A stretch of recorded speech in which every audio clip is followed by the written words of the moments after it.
Contrarians. This is Jen Rubin, editor-in-chief of The Contrarian. And I'm April Ryan, host of The Tea with April. Absolutely. We are so thrilled to have you on this truly historic day. As you saw from that montage, coast to coast today, April, we had peaceful, robust, joyous protests. It was pretty incredible. Yeah, peaceful is the operative word, and robust. Absolutely. We have to add robust. You're absolutely right. Looking from state to state, city to city, people are speaking their minds and sending a message. That's the issue in this moment. They're sending a loud, resounding message. Absolutely. And we have to start, of course, on a very, very tragic note. Most of us woke up this morning to hear the atrocious news that a Minnesota beloved lawmaker, Representative Melissa Hartman,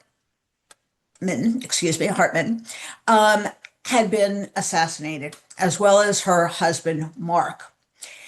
In addition, as we see their pictures there, another state representative, Senator John Hoffman, and his wife were both shot. They were rushed to the hospital and, as far as we know at this moment, are recovering. This was an act of unspeakable political violence. And April, I don't think we can separate this from the events of the last few weeks, of the talk that Trump and the MAGA people use that is so dehumanizing, that is so violent, of the events we saw in Los Angeles. What was your reaction when you saw this news? It was chilling on so many levels. Think about this. The tone and tenor of this moment comes from the highest office in the land. The coincidence of the day that this happened on this day, No King's Day, the anniversary, 250th anniversary of the U.S. Army, and the president's birthday. And force, the word force, any kind of protest will be met with force. And the representative and her husband are now gone because someone, according to Governor Tim Walz, said that it was a political targeted attack on politicians in the state. And right now, Jen, I mean, think about this. There's a trauma response from a lot of lawmakers. I was with a congresswoman from Los Angeles here in Las Vegas, and she is very concerned. And, U.S. Senator Padilla is sitting out from these protests, these protests in Los Angeles today because of what just happened to him at the federal building. And he wants to be with his family, but he says he'll be back tomorrow in the streets. So this is a chilling moment for this nation. It's an assassination, according to the governor, a targeted political attack, and it's deadly. And what's more, they had a hit list in this person's car that included a whole slew of Democratic lawmakers that had a flyer that referred to No King's Day. Yes. Now, the governor and the state police did, I think, absolutely the right thing. They asked people not to go to the demonstration. But by that point, many people had already begun, and there was still a massive turnout at the state capitol. I gotta say, the resilience, the bravery, the courage of Minnesota, that filled me with such pride and really kind of took my breath away. But with this death of Representative Portman and her husband, it reminds me of back in 2020, when George Floyd was killed at the hands of police during COVID. People defied COVID. We didn't have a vaccine at the time.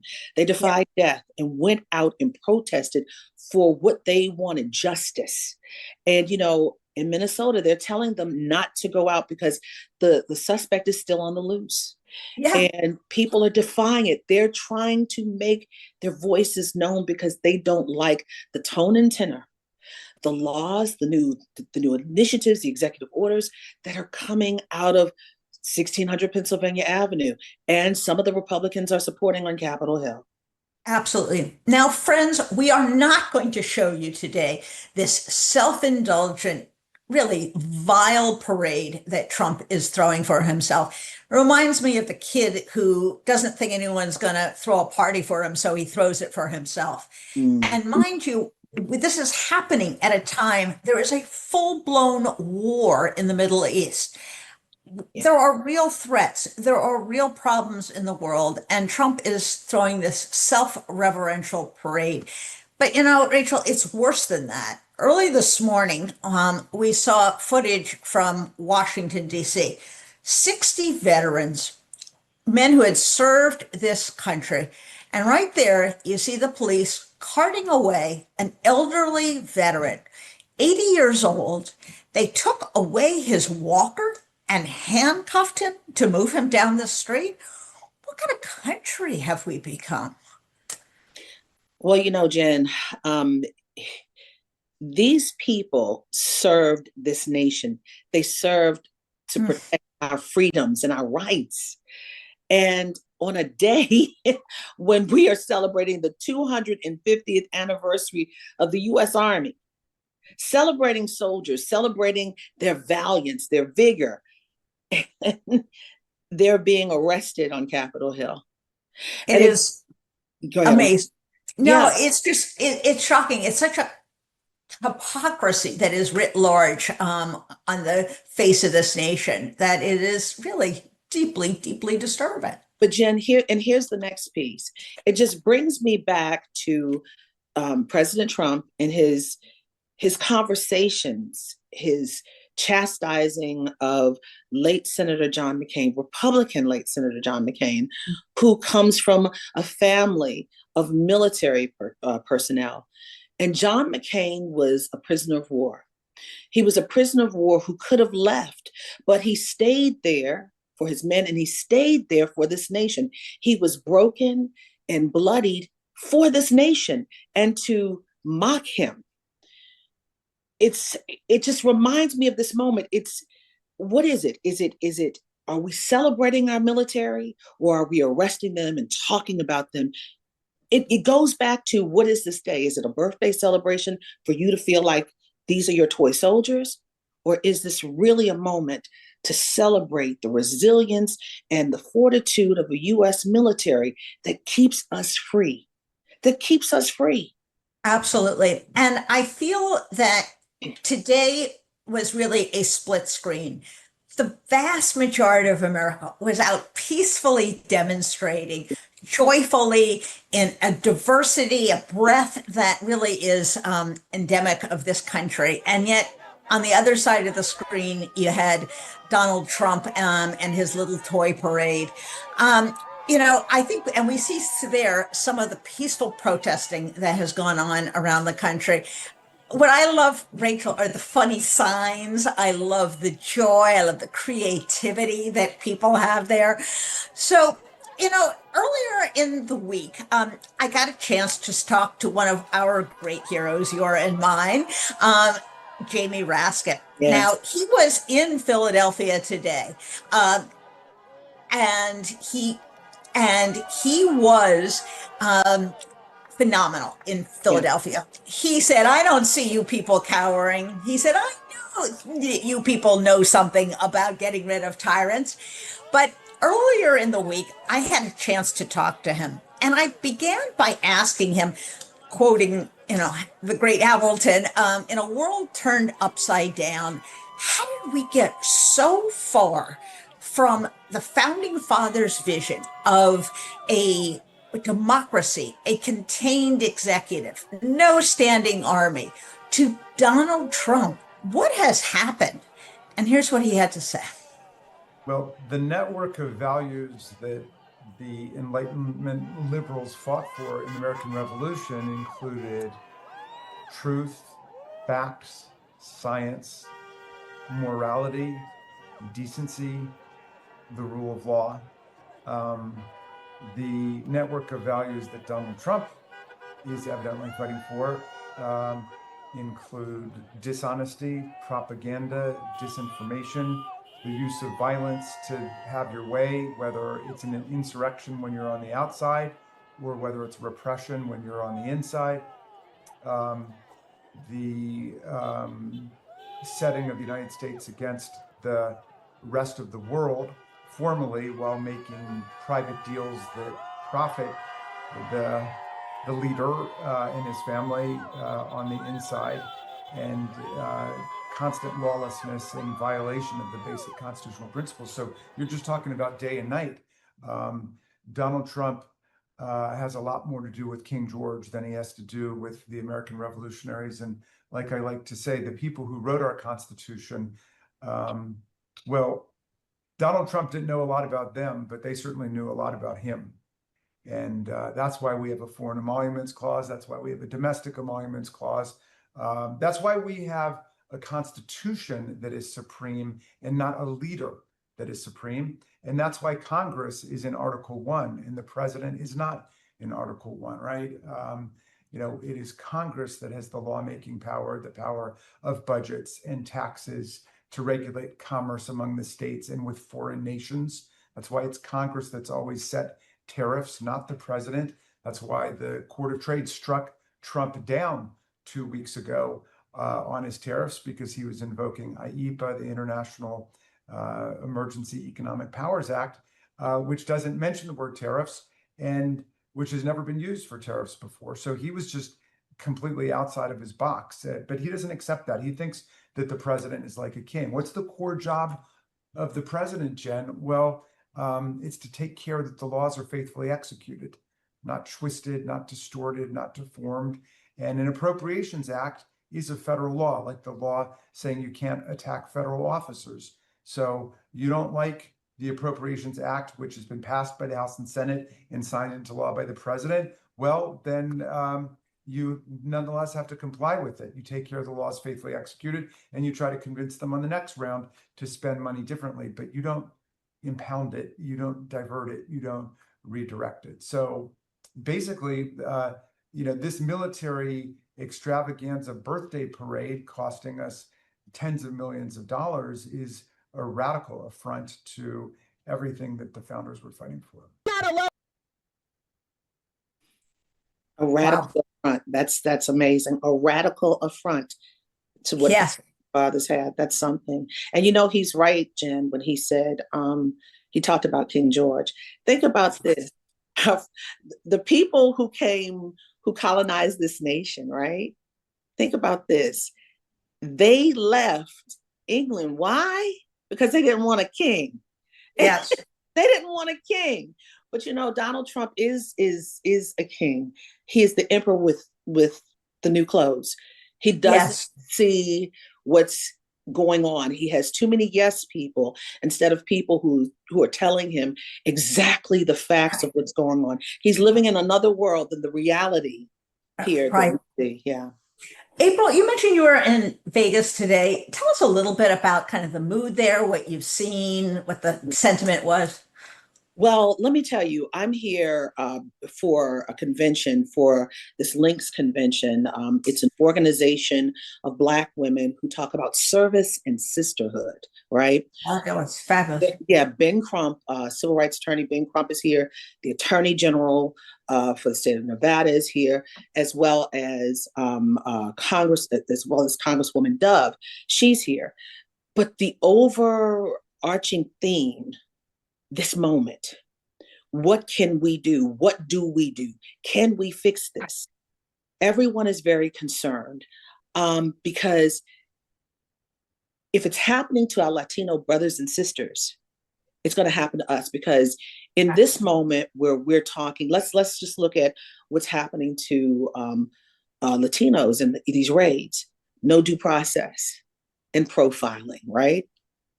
We've had that before. And we've seen this before. So the matter of service and what do we do? How do we make change? How do we find hope? Those were some of the themes in this moment that is now a movement. Exactly. And what you described, this sense of service, talks about empathy, responsibility to one another. And you contrast that with this self-indulgent parade. At the same time, this big, ugly bill is going into effect. we thought we would have a little bit of an exercise, a math exercise. I don't do math well, but I do math better than Donald Trump does. But I don't do it well either. So we're going to say, Yes. yeah. So if you take, say, 45 million that they're blowing on this parade, and by the way, it's going to be more than that.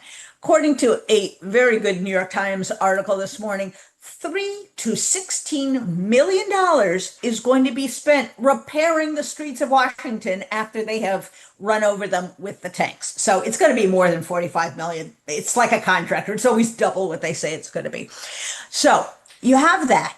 You have $134 million blown in Los Angeles. These National Guards people are standing around guarding a building, and there are no protesters. There's some guy walking along, whistling as he goes. No violence, no reason for this. So $179 million. We got to thinking, gosh, what could $179 million actually buy you? Wow. So let's take a look. Oh my. Healthcare for 12,000 veterans for a year. Wow. April, you know about veterans, you know about the VA. These people are really suffering. Yeah. And let me tell you, I am the wife of a retired naval officer, so I know about healthcare and insurance. And you got a lot of military personnel who are disabled just from carrying the weapons and those big vests and things and those shoes, those steel-toed shoes that hurt your knees. So this is a big deal for healthcare for about 12,000 veterans for a year. And think about this. What about veterans who are homeless? Think about how many you could shelter who are homeless. So, I mean, it goes to a lot of different items. But here's another thing. My husband, again, who's a retired naval officer, told me, he said, April, those tanks, think about those tanks. Each of those tanks needs a lot of oil. I mean, gallons upon gallons upon gallons of oil. And for those of you who still have oil for your house and you heat your house, it's about $1,600 a month of that oil, or every 6 weeks. That's how much it's going to take for each of those tanks. So, I mean, it's not just that money we're talking about. We keep let's add more and more to it. It's just a lot right now. Absolutely. What else could you buy for $179 million? It says Medicaid for 1,600 Americans for 1 year. 16,000. Oh, 16,000. Excuse me. I couldn't see the zero. I got my glasses on. Medicaid for 16,000. 16,000 Americans for 1 year. Medicare for 11,418 Americans for 1 year. That's a lot of people who could This is priorities. This is priorities. These are choices that we are making, folks. What else could we get for $179 million? Let's see. I bet we could get a lot of school lunches. I bet we could get, 41 million school meals, SNAP benefits for over 49 million people for the cost of just these two items that are totally unnecessary, that are feeding Trump's ego. Why don't we feed people instead of Trump's ego? But yeah, and these cuts, you know what these cuts are going to do? They're going to lead to poverty. They're going to lead to an unhealthy nation. They're going to lead to a lot of people who are in need. I mean, he decides to have a party for his birthday to play with. I guess he believes they're his toy tanks and paratroopers, versus feeding the least of these. He's the president for everyone, not just for himself, and using this for his own good. Yeah, exactly. So what else could we get? Okay, we can get 15.44 days of wildfire fighting. 15,000? Is it 15 point? It says 15 point. I don't see the comma now. But okay. It's 15.44, right? Over 2 weeks of wildfire fighting. Yeah. So, and think about the wildfire fighting. Look at what just happened in Los Angeles. That kind of massive wildfire, you could get 15 days, and they would need that because, and guess what? Here in Vegas, it's very dry right now. Excessive heat. Think of it, 106 degrees outside. Very hot. So, I mean, there are spaces and places in this nation that need that 15.44 days or 15.4 days of wildfire fighting. So come on. I mean, Exactly. yeah. And what else could we get? Oh, 3.7 eggs per US household. By the way, I thought it was going to be a lot more eggs, but under Donald Trump, eggs have gotten super expensive.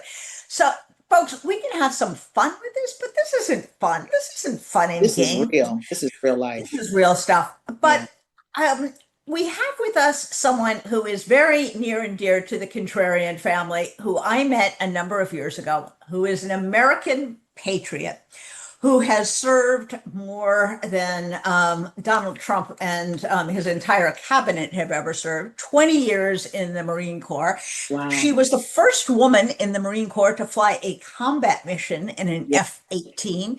She flew almost 90 missions in Iraq and Afghanistan. She served as a congressional fellow. She ran for Congress. She ran for Senate. She now advocates on behalf of veterans. We are delighted to welcome Amy McGrath. Amy, welcome. Thanks. Hey, For great to be with you. Yes, in Oh, April. Thank you. We Appreciate love that, having April. you. You were at one of these protests today. Tell us about it. I was. So as you know, Jen, in April, there was thousands of protests around the country. And my daughter and I decided to go to the one that was closest to us. There were lots, probably 5 or 6 within driving distance Wow. in northern Kentucky and southern Ohio. And so, what did I see? I saw a bunch of patriotic Americans. I saw a lot of signs. I saw a lot of regular people, all different ages. I saw one police officer the entire time, and I think he was directing traffic when I first tried to We need park that. the car We need somewhere, that. right? I mean, some of the roads were blocked off. And they had one person who had heat stroke, so they had to bring in an ambulance for that. But for the most part, people were 100% peaceful. And when I asked people, why are you here? It was for a myriad of reasons. The first things that come out of people's mouths is we're tired of the sort of authoritarian tactics. The masked men going after people in their homes, in their businesses. There's a lot of people that had signs that talked about human rights, due process, getting back to the Constitution itself. Of course, the theme was no king. So there was lots of, things against Donald Trump and signs like that. But really, people just are tired of the intimidation of this president. They're tired of the use of the military on the streets of So how Los did you Angeles. feel seeing U.S. Marines, National Guardsmen nationalized by the president on the streets of Los Angeles? As someone who has served her country, who knows the dangers we face, there's a Middle East war raging. What did you think when you saw that? Well, my first reaction was sadness, because I don't want my beloved Marine Corps to lose the trust that the American people place in it. And so to me, I feel like deploying them to the streets of Los Angeles where they're not needed, where the governor does not want them, where the mayor does not want them, and the people do not want them there, is appalling to me. And also the fact that, Marines, we're trained for war fighting. Yeah. We're not trained for law enforcement. Yes, we do some small training in that sort of thing. I'm not going to say it never happens, but it's just not our core mission.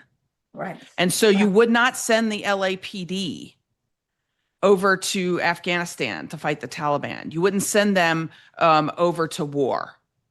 Likewise, you should not send the United States Marines to the 4 blocks of Los Angeles, particularly when they're not needed. And the other thing about it that really worries me, and that we don't talk about enough, is that you're taking the Marines away from their normal training cycle. Yes. You're taking them, in many cases, away from perhaps their leave. Marines are expeditionary. They deploy. So they're Mhm. gone a lot. So when they're home back in 29 Palms, they're with their families. They're training for the next time they have to go. And all of that stuff is very important. And so when you say, I think we're just going to take them and put them on the streets of LA for 60 days, no big deal. That is a big deal. Yeah. It's a big deal for them. And that to me, and also what I hear from veterans is they're worried about the trust. Yeah. That this trust is fragile that we have with our military.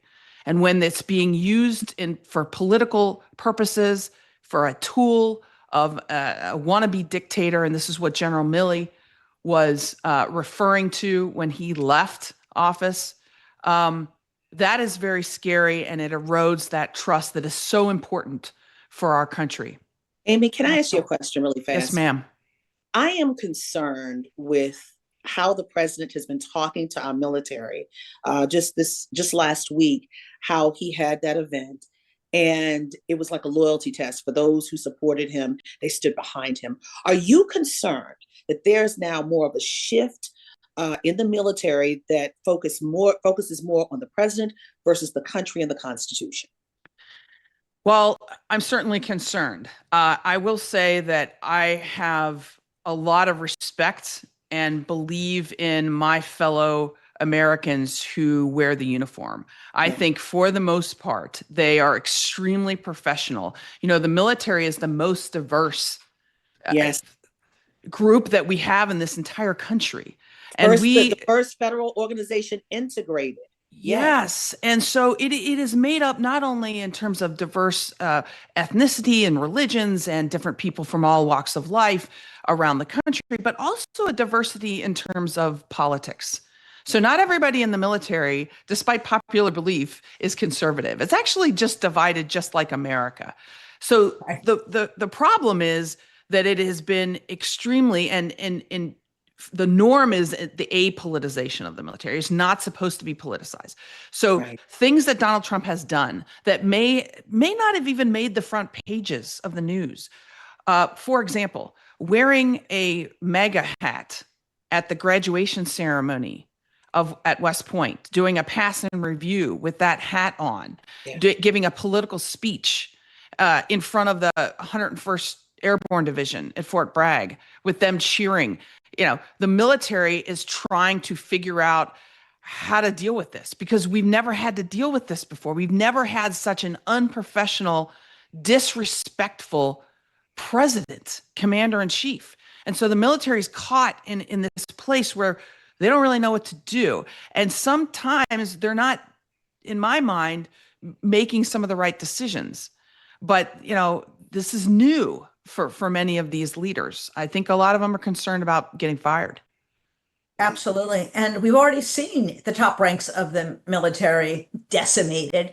And we've already seen what happens when you put a Fox TV host as head of the Secretary of Defense. There's a real leadership gap. What do you think the conversation is at the levels of the three stars, the admirals? Is there some discussion about how far they will go? Do you think that they are coming up with an approach to deal with a president who really does not have, frankly, the values that they have sworn an oath to uphold? I think the higher ranking officers in our military are extremely professional. And I do believe that many of them are taking a good internal look at what their red lines are going to be in the next 4 years. And it's, from what I've seen so far, my worry is that it's a kind of a slow trickle, Jen. At one point you allow the banning of books at the Naval Academy. That seems kind of maybe small.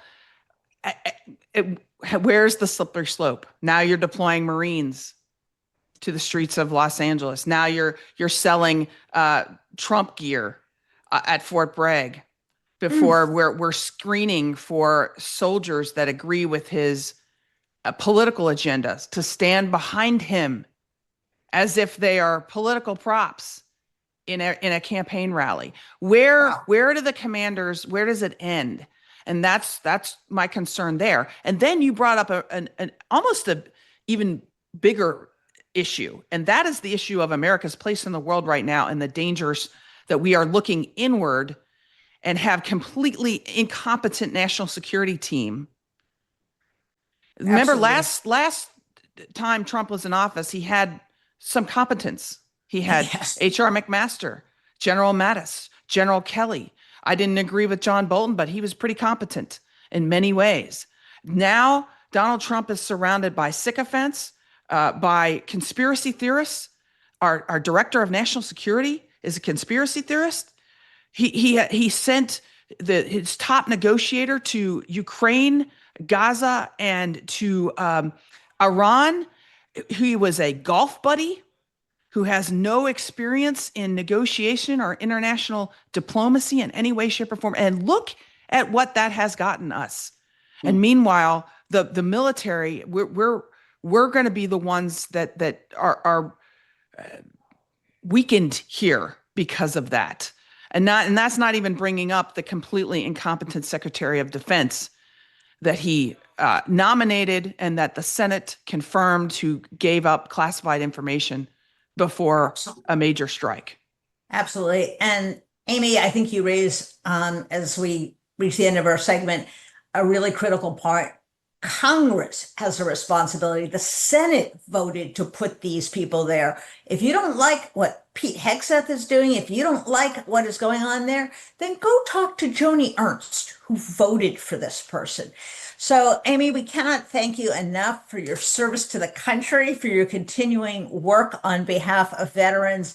Thank you so much. We'll look forward to having you back at the Contrarian. Take care. You bet. Thanks for what you do. Thank you. Amazing. So, you, Jen. Amazing. Isn't she just the best of us, the best of America? And that's the people who we should be taking our cue from. Her frankness, as she has served valiantly, as she has been in Iraq, she's got a storied career.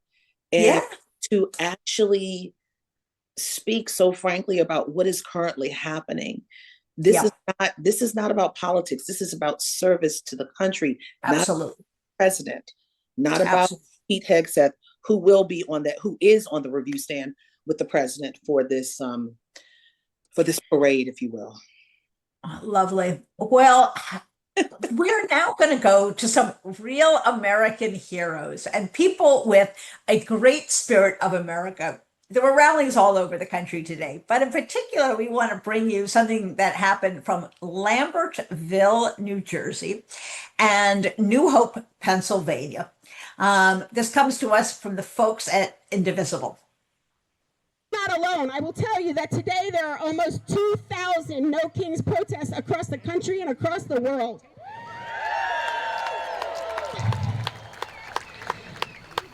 I want you to think about, if little old Lambertville, New Jersey could get 1,100 or 1,200 people, what do you think is happening around the world today?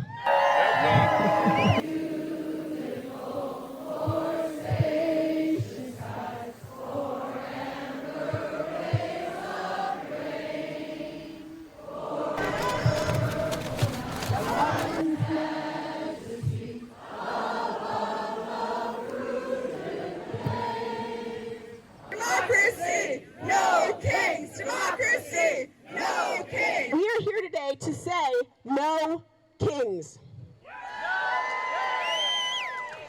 We are here to say no to our neighbors and friends being taken off the streets.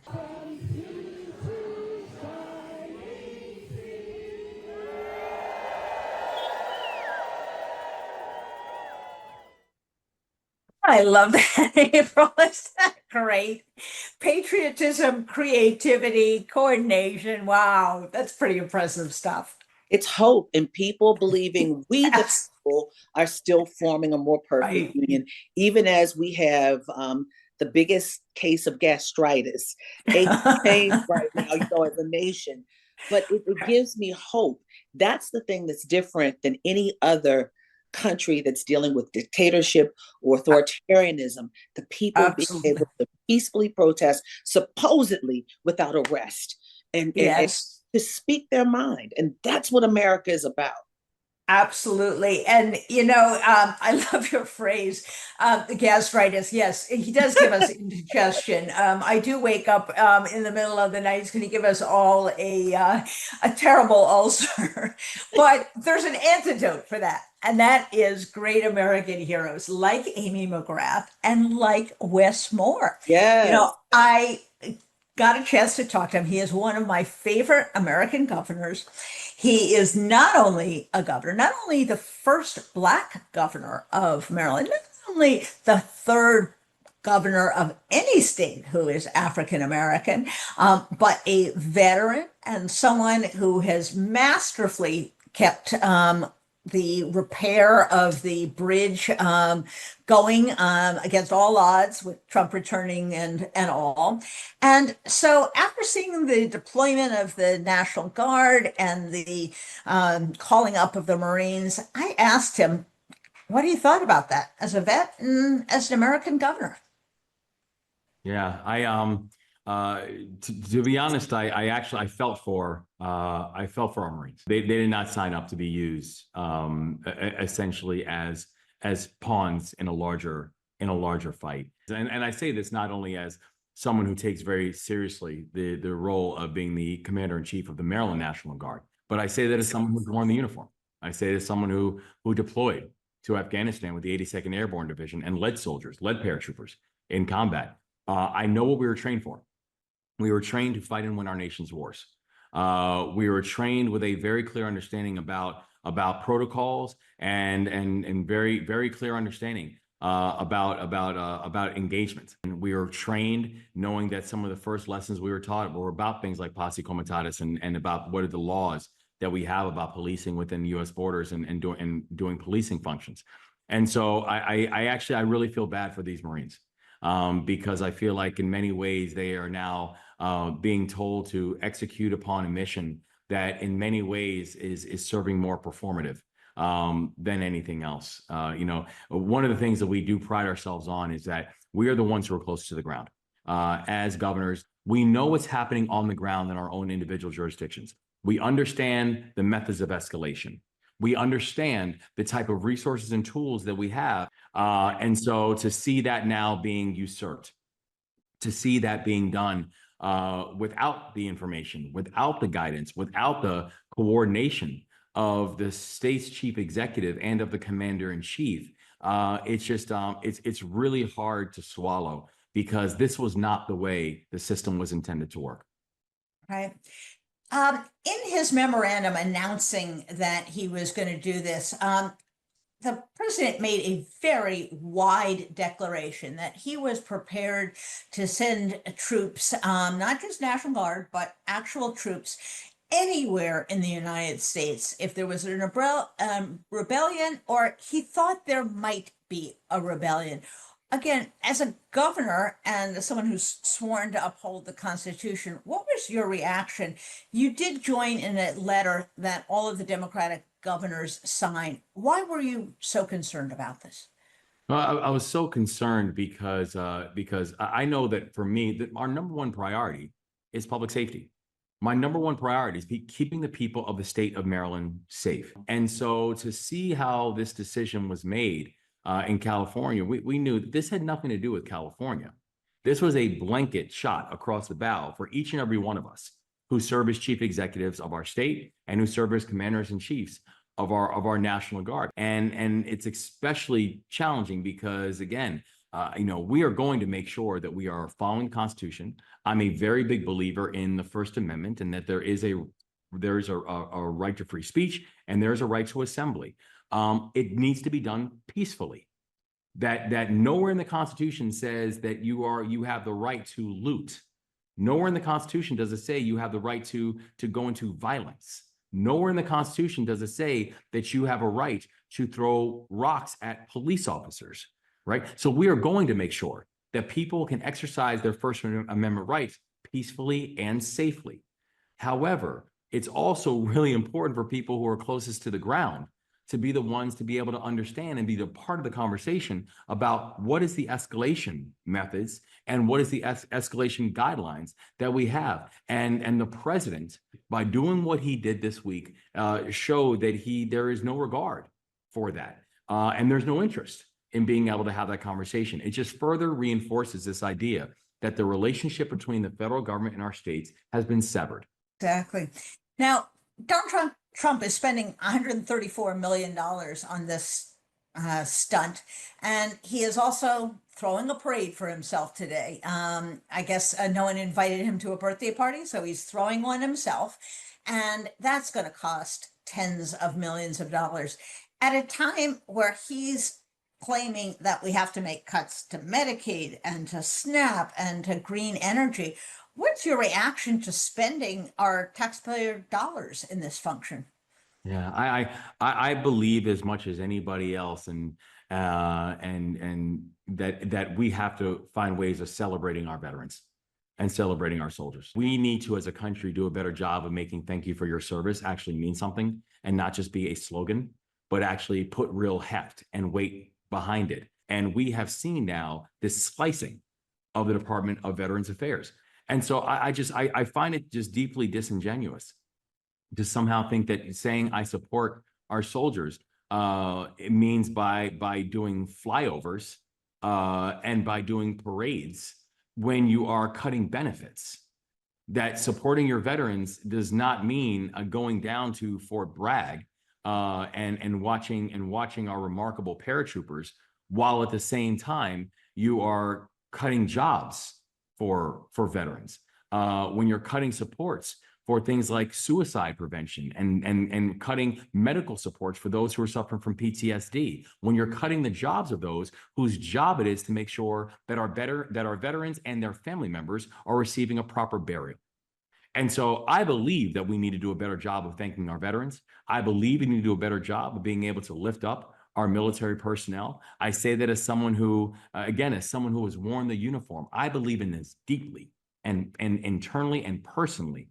And I also know there's a way to do it, and there's a way to make it just seem almost like clownishly performative. And unfortunately, that's what I believe we're seeing now. How concerned are you for our democracy at this point? Donald Trump is breaking every norm, according to many court rulings, breaking the law and the Constitution. Are you confident that the country is resilient? And are you encouraged when people come out to peacefully demonstrate? I'm confident that this country is resilient, but it's not resilient just because. It's resilient because there are people who lead in really difficult and complicated times.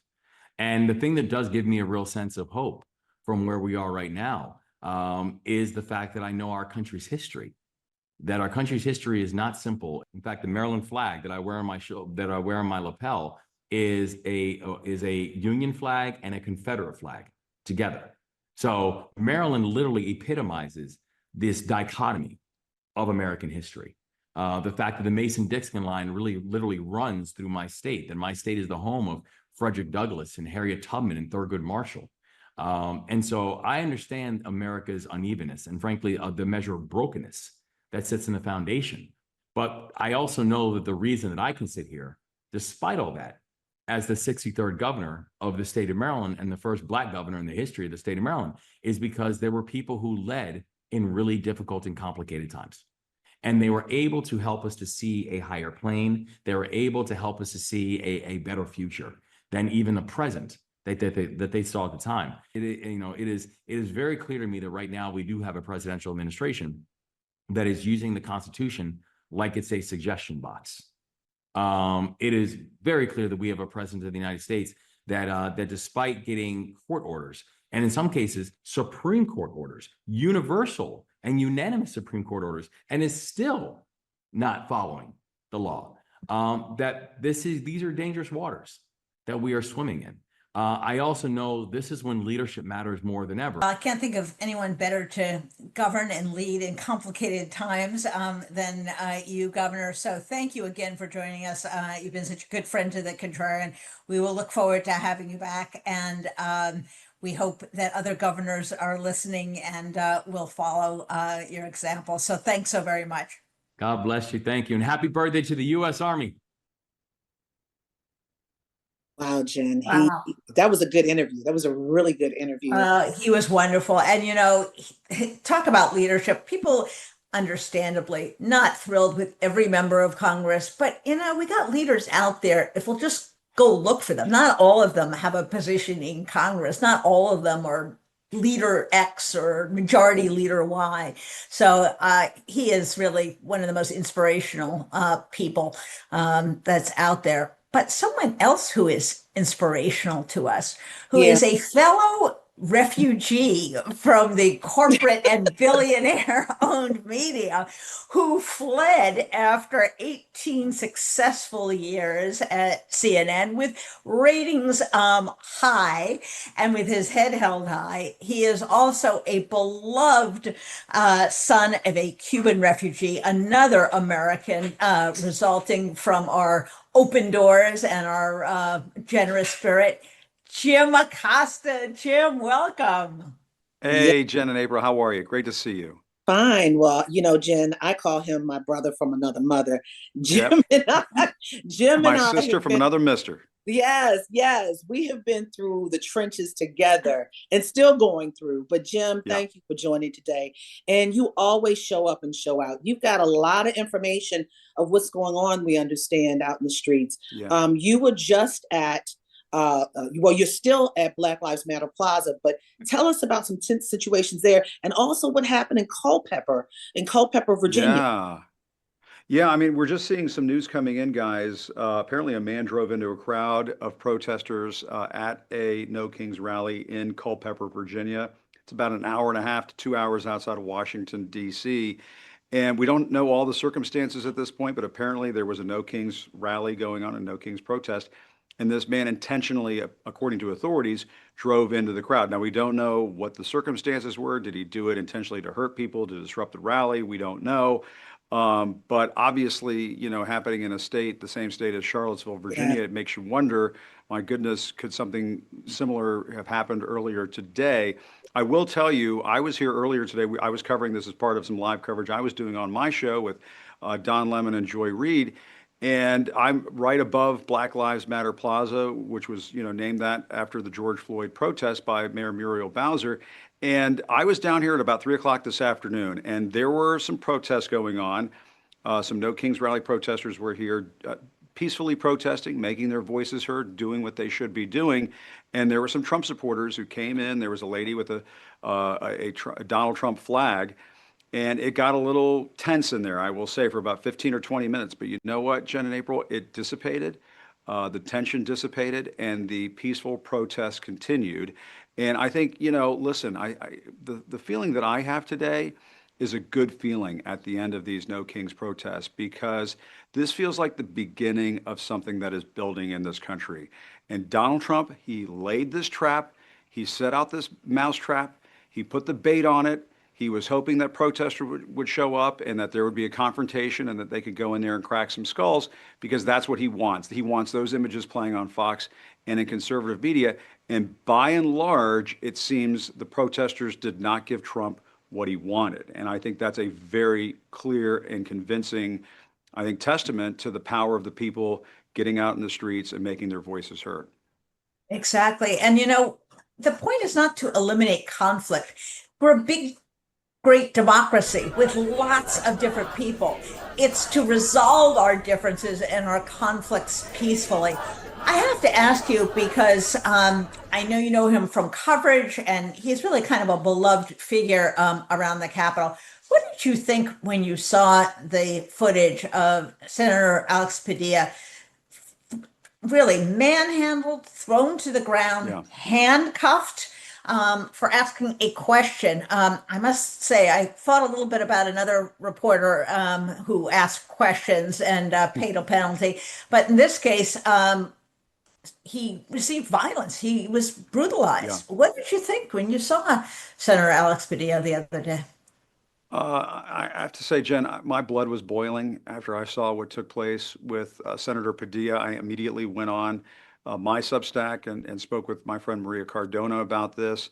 I believe that that only happened because Senator Alex Padilla has brown skin and has a Spanish last name, has a Hispanic last name. Would they have thrown Lindsey Graham to the ground? Come on, give me a break. Would they have thrown, Senator Rand Paul to the ground like that? Of course not. And the reason why that happened to Alex Padilla is because of who he is and where he comes from. And, if you talk to friends of Alex Padilla, they will tell you he is the most mild-mannered. He's not a showboater. He doesn't do that kind of stuff. But he felt so compelled in that moment to say something to Kristi Noem, the Homeland Security Secretary, who really has disgraced herself. I mean, let's just be real. She has disgraced herself as the Secretary of Homeland Security. She is going to go down as probably the most disgraceful Homeland Security Secretary in this country's history. And because of the way these mass deportations have been conducted over the first few months of this administration. And for a United States Senator to be treated that way, and I think Alex Padilla said this, if I can be treated this way, that means anybody else can be treated in this way. And it made me think, we need and again, if I get the words wrong, forgive me, but I do in my deepest part of my soul believe that we need a civil rights movement of Latinos and Latinas in this country. We need a movement. We need a million Latina rally march on the National Mall here in Washington, D.C. I think it is high time for something like that to happen in this country. We need Latino leaders in this country to come together and coalesce. And where is Marco Rubio? My God, he's At the the parade. Secretary of State. Where is he? He's at the parade. He's at the parade, but my God, look at the way that the Trump administration is treating Cuban refugees. Yeah. The United States is turning its back on people fleeing totalitarianism. I can't believe this is the United States of America. It doesn't make any sense to me. And, that is why today is so important, because people bring all of their lived experiences with them. They pour their heart and soul into what took place earlier today. And I'm personally very proud of everybody. And in a world where all we see every day is this negative story or that story makes us depressed and this is bad and so on, I think people should take from today a very positive feeling. This was a good day for protests in America. Obviously, the situation in Minnesota is totally tragic and heartbreaking and horrible.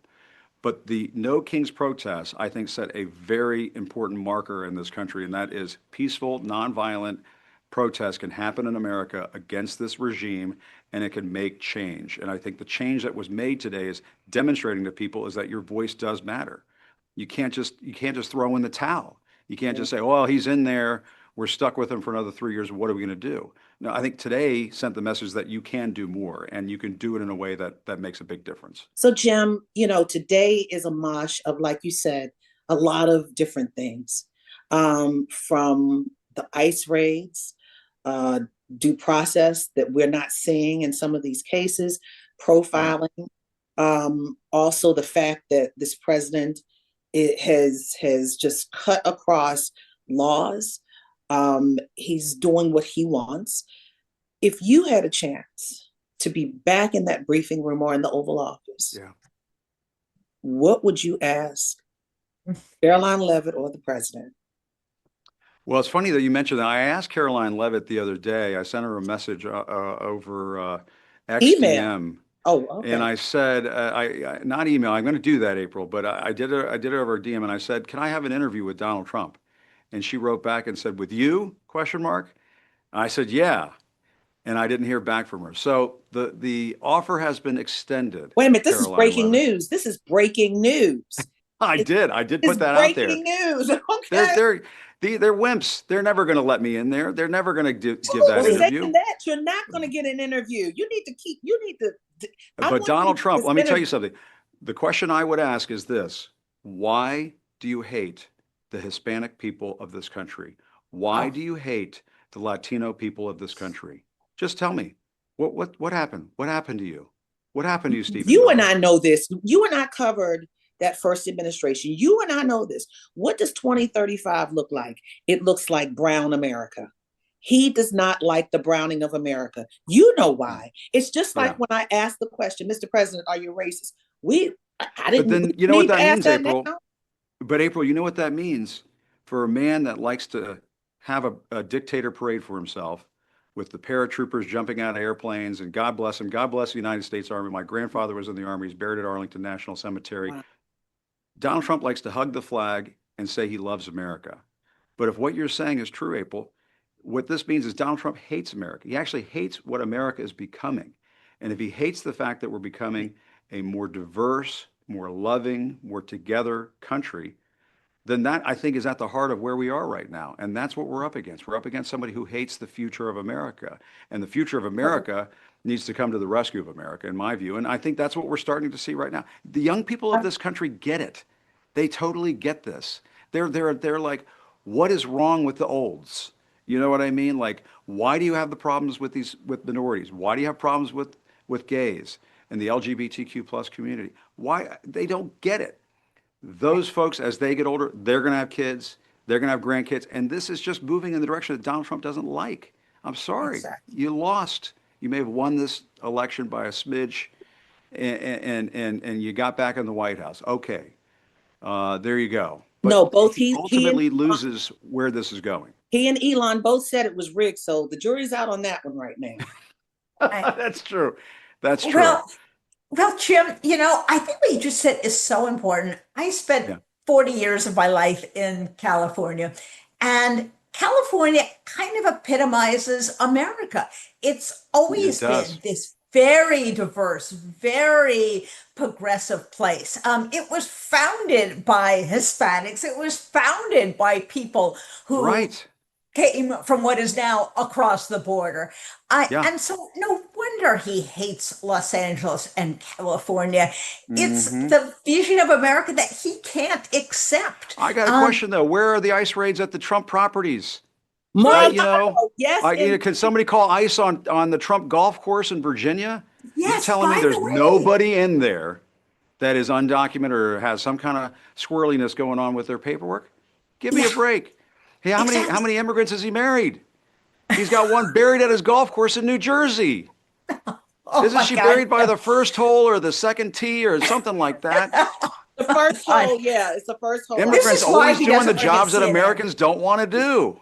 Isn't that why they're not going to get the interview? They're going to see this and they're going to no. Oh my God, it's going to be a fist fight. Exactly. But you know what, Jim? I got to say, there was an announcement, or there was at least a story, not an announcement yet. Trump now has decided, these guys going into restaurants and hotels and agriculture because that's going to wreck America. Who could have told him? Who could have predicted that instead of going after criminals, when you start going after hardworking people, the economy and the country is going to come apart at the seams? Gosh, if we only told him. Yeah.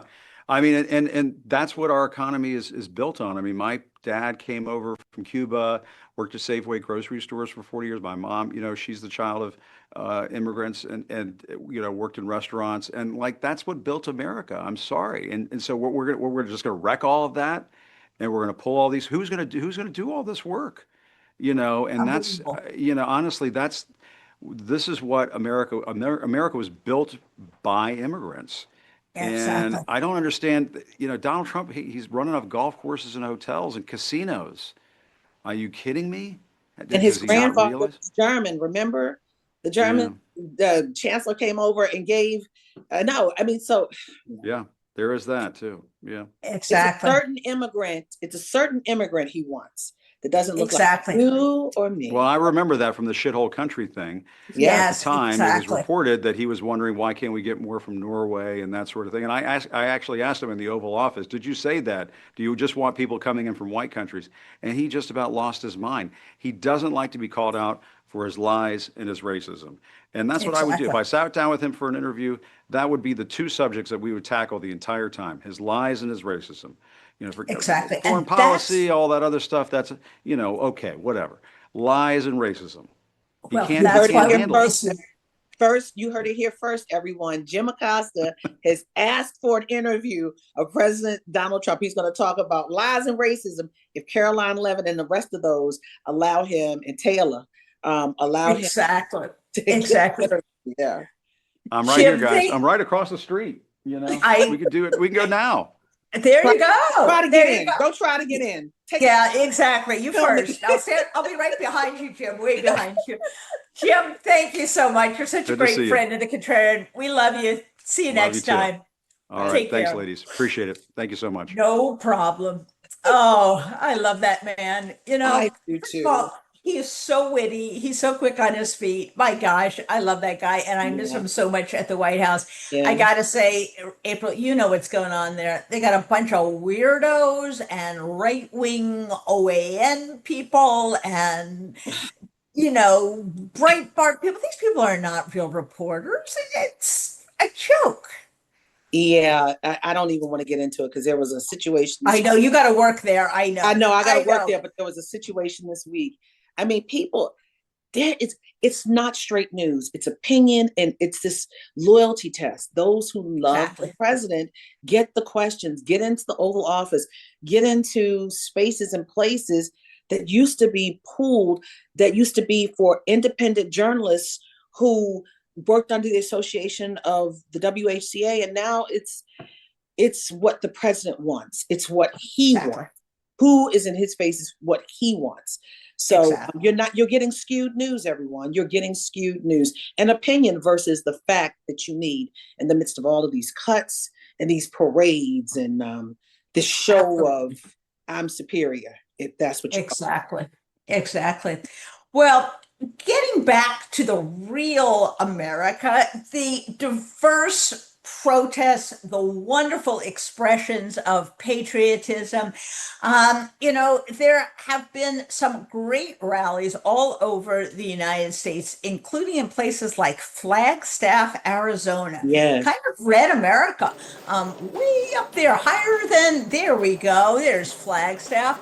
And it's great to see them turn out in a red state. It's great to see them. We're getting an early summer, although it's way up there. It's a little warm still. But we were thrilled to see this. And earlier in the week, I got a chance to talk to Susan Shapiro. She was in finance. She became a organizer for Indivisible, later joined and founded the Northern Arizona chapter of Indivisible, and we got a chance to talk to her. So I asked her, how big is the contingent of Indivisible in Northern Arizona? Indivisible doesn't have any membership, so it's hard to tell. I have about 1,000 people that get my newsletter. I have about 30 or so people that regularly show up for meetings. Of course, that has spiked since the election. Absolutely. So, No King's Day. Tell us a little bit about your experiencing organizing that and the kinds of people that you've been hearing back from and are turning out. We have a lot of protests in Flagstaff. We've been doing that for a while. And we have a kind of a team of people from different organizations that have worked together for the few years that I've been here. So we've got a safety marshal team, and we know how to just sort of come together and make it happen. This is much bigger, so we're stepping up our game. A combination of factors. Is that mostly in reaction to what we've seen in LA, where the Marines and the Federalized National Guard have been deployed against peaceful demonstrators? Well, it's a couple of things. Of course, a coalition of groups are promoting the event, and people are seeing that. But certainly, since those events have happened in Los Angeles, I'm getting a lot more inquiries. That's when really my registration started to spike. And I'm getting people volunteering, are you doing this kind of de-escalation tactic or that one? So that has certainly heightened tensions, and I think is motivating people to want to stand up. Right. So obviously part of the statement from the White House earlier in the week that Trump said that he was going to use heavy force to address any protesters at his little birthday bash parade was meant to intimidate people. Do you have any sense that people are being cowed by this, or has it had the reverse reaction? I think it has the reverse reaction. We're not going to back down. I think sometimes people just don't believe that he's going to do the terrible things that he says he's going to do. We should have been believing him all along. And when it comes to pass, people are saying, we're not having it. Right. Now, the Trump and the MAGA folks would have us believe these are all paid demonstrators. I don't know where I can sign up for a check, but talk to us a little bit about the variety of people and the variety of causes that you see at these gatherings. Of course, we're close to many national parks, and we have a lot of Park Service employees who have been laid off. We have other agencies that serve people in Flagstaff that have had their funding cut and they're not able to provide those services. We have veterans who are very worried about being able to access services and are worried if they're going to be able to keep their disability checks. We have a very strong climate action group here. Of course, we have a large population that relies on Medicaid, which is called Access here. So it's a really wide variety of causes. And the other thing we're seeing is people who have never protested before coming out. You know, we used to organize and get, 200, 400, 500. Now we're getting thousands of people showing up at these protests. Fabulous, fabulous. Well, Susan, thanks so much for what you're doing. I think you're demonstrating the best of democracy, which is peaceful demonstration, unity, a spirit of joy. We're going to look forward to all the events in Flagstaff and into the future. So thanks so much for joining us. Thank you for covering it. Wow, wonderful, wonderful American. April, you have some updates, I think, for us on Culpeper. What's going on there? Yeah, and that was a great interview. Well, going back to what Jim said, he said there was an incident in Culpeper, Virginia, as it relates to this No King Day rally. This is from Fox 5, Washington, D.C. A man drives into crowd of protesters at No King's Day rally in Virginia. Police say a 21-year-old man intentionally drove an SUV into a crowd of protesters in Culpeper, hitting at least one person.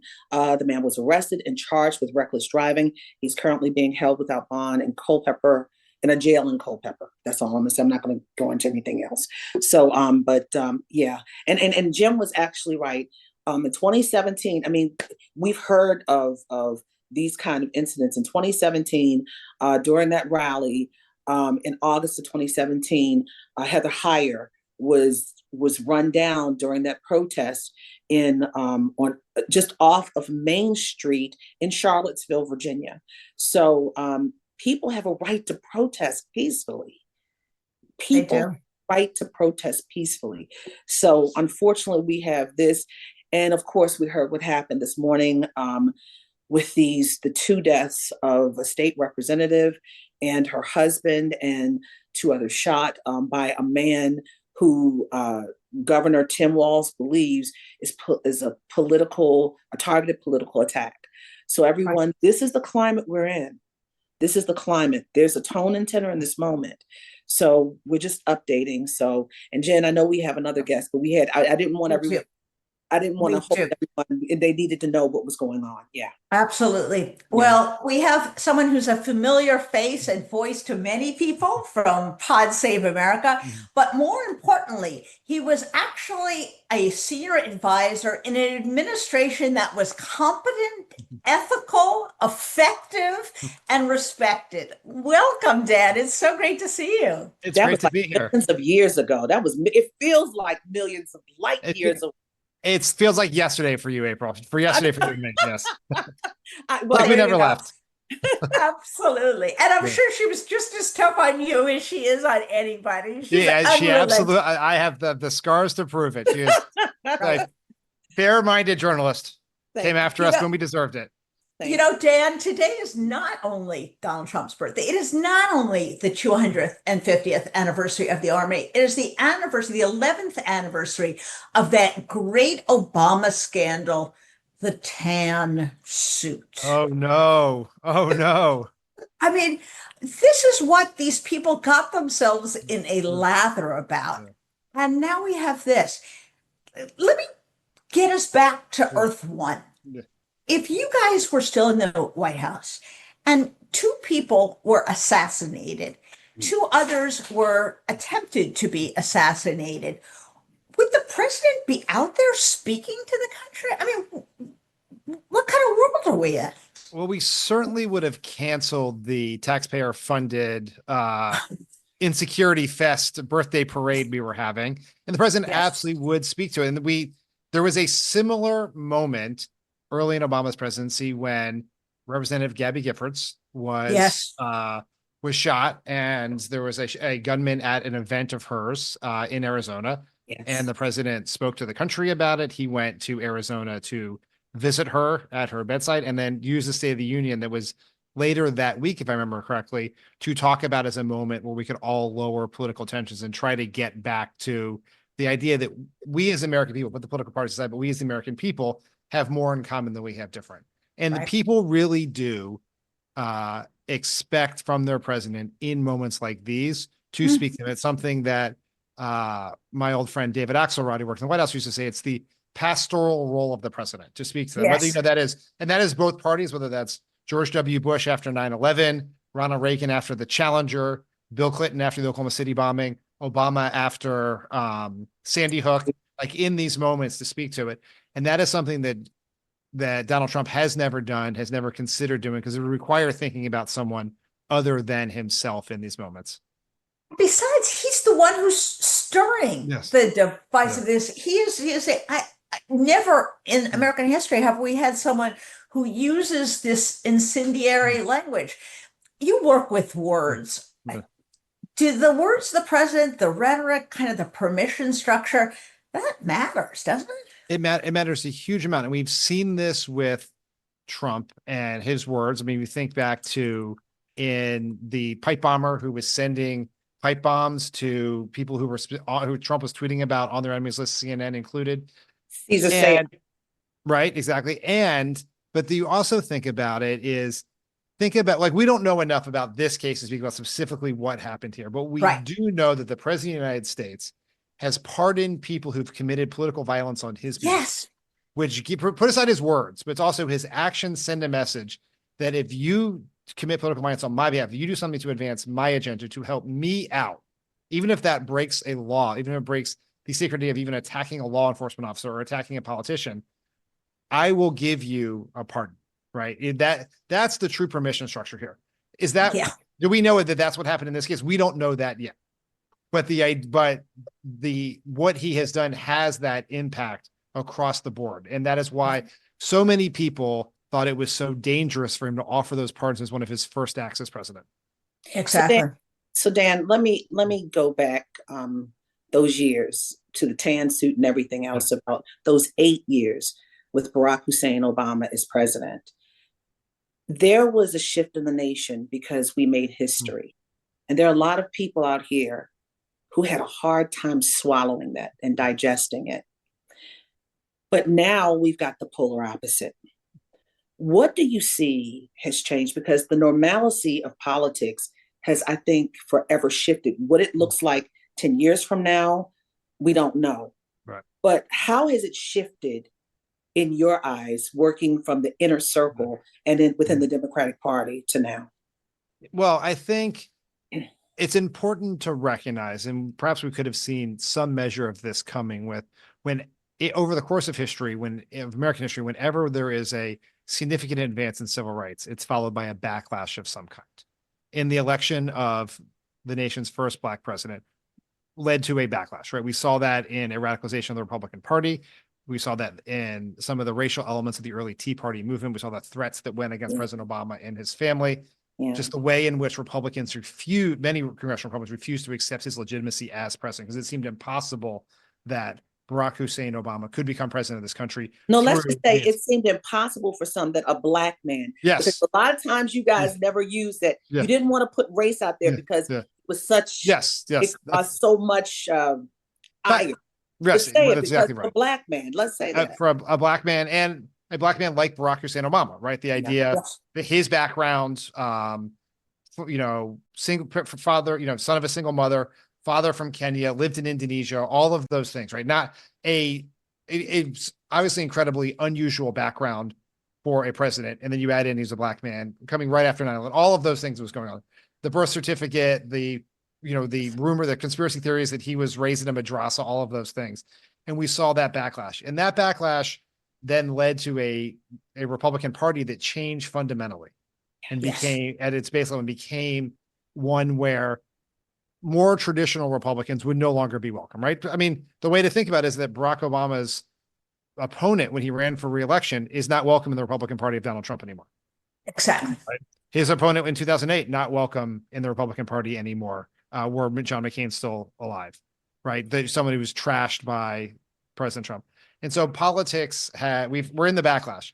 And the question we have, and that's largely why so many people are out today, right? And why they are protesting today, and we're seeing this, is the question is this a moment in time, or is this the future? Is this something we will look back to and say, this was the anomaly, this was the reaction to a set of circumstances that happened, not just the reaction to Obama's reelection, but the pandemic, inflation, circumstances around President Biden, all those things that led to Donald Trump coming back in this moment. And are we going to come back from this or not? And like, this is the moment. I think there's no week we've had since Donald Trump came down that escalator like this one that speaks to the ground from Absolutely. the militarization, troops on the street, threatening to arrest Democratic officials, handcuffing Senator Padilla, the unrest in the Middle East, this military parade. This is either the future, or it's going to be something we look back on as a dangerous moment that we avoided. And I think Exactly. the way we do it is from the people coming out today and showing that this is not who we are as a country. Absolutely. Dan, the Democratic Party always looks for the next white knight. They look around, they say, find somebody, get someone there. At a similar spot in the George Bush administration, no one had ever heard of Barack Obama. He was nowhere. Do Democrats make a mistake in always looking for the next guy or trying to elevate someone prematurely, as opposed to building a movement, building ideas, and then letting someone emerge organically from that? Yeah, I think we are always looking for the person who's going to save us from this. And we always look at a list of people. It used to be whoever was next in line. That's how it's been the last couple of times. Right. You brought up the most important point, is that after George W. Bush won in 2004, we thought, everyone in politics, Democrats, Republicans, independents, pundits, everyone else thought, what we need is a electable, moderate, probably a governor from a red state, someone who can win Republicans. And then 4 years later, we nominated Barack Obama from the south side of Chicago, and he wins a mass electoral vote. We don't know what the country is going to want in a Democratic nominee now. And it's going to change. What happens in 2026 is going to affect it. How Trump responds to everything is going to affect it. What happens abroad is going to affect it. And so all the people who want to run, I want them to be out there talking as loud as they can. We need as many voices making the case against Trump as possible, but we don't have to fall in love with any one of them right now. We can let the process play itself out so we can see who really has what it takes for this moment to be the leader we need. It's not just electability, right? It's courage, authenticity. Do you have the ability to get attention in this environment, see who that is? And the odds are, it may not be someone on the list of people we're thinking about right now, that someone's going to emerge in that period. And that's why we have the process, and we should let it play itself out and not try to pick someone early. So Dan, I'm going to ask you this. I remember when President Obama left. I was there the first time when he left. He and First Lady Michelle Obama, and that crazy mess with the box. Remember that little Tiffany's box that Melania Trump gave? I remember that. I was on the scaffolding because I wanted to see this shift in politics. There's now a shift in politics. And today is President Trump's birthday, but people on social media are recognizing Barack Obama. They are putting his face out there. And there's nothing wrong with that. It's like, I guess, the Super Bowl. They call it Janet Jackson Day, because she didn't get her just desserts, but deserves whatever. But I need you to tell me, give us a little news. What is the president saying about this moment? Because I know he said, I could have never done that because y'all wouldn't let me get away with it. What is he telling you in this moment? This very critical, deadly, racist moment. Well, I'm obviously not going to talk about private conversations I've had with the president. I wouldn't do that back when you were Oh, covering me. I won't nobody's do it now. listening. Tell us. Yeah, Tell us. exactly. I know everyone's listening to this. Trust me, I know. But here's the thing I'd say is you'll remember when the president left, he did that speech in Chicago. Yeah. Talked about what his legacy was and what came next. Yeah. And what he said in that speech, and it's not about the Affordable Care Act or the economy or the other bills he passed. It is about a grassroots movement for change. And I haven't talked to him today, but I can promise you that he looks at what you're seeing with millions of people in the streets today, trying to send a message that he feels, and there are a lot of those people are in those streets are people who were foot soldiers in his campaigns, foot soldiers in his movement, and that we have to be the change that we need, and that the most important job we all have is citizen, and that's what people are doing today. And I guarantee you that Barack Obama looks at what's happening today and he's incredibly proud and hopeful by what he sees, because this is how we're going to beat back the authoritarianism, the danger, Donald Trump, the MAGA movement, et cetera. It's going to be with citizens in the street. It's not going to be, as Jen said, with some white knight politician coming in to save us. We're going to have to do it ourselves. And that's always been his message. And you're seeing his message like in living color today across the country. Absolutely. Dan, thank you so much. Needless to say, we miss grown-ups in the White House. We miss your former boss in the White House. We even miss sane Republicans in the White House because, frankly, you need two sane parties because you can't have an existential crisis every time you have an election. Yep. But thank you for joining us. Thank you for Pod Save America, Pod Save Your Sanity as well, not many a day. So we'll look forward to talking to you again soon. Take care. Thank you guys so much. Thanks, Dan. Bye-bye. Bye. Jen, I missed the brown suit. That brown suit was fire. I thought it was a nice suit. I'm like, you know what? You know who wore brown? Ronald Reagan wore brown. He introduced brown. He made brown crazy like that. I think, and I don't have any romantic interest in Barack Obama. I look at him more as a brother. But I said, he looks right handsome in that suit, and everyone was losing their mind. I said, well, you've never gone to a black church, because I could see him holding a Bible coming out of church in that little brown suit. I'm like, I thought he looked good. By the way, I have been in a black church, and you reminded me of something else. Kamala Harris wore those beautiful pantsuits, those kind of monotube pantsuits. But when she went to church, she wouldn't dare show up if she wasn't wearing a skirt or a dress and looking very fine. You don't wear pants to church, do you? Well, it all depends. Some church, my mother and my father, God rest their souls, they're like, you have to wear a dress.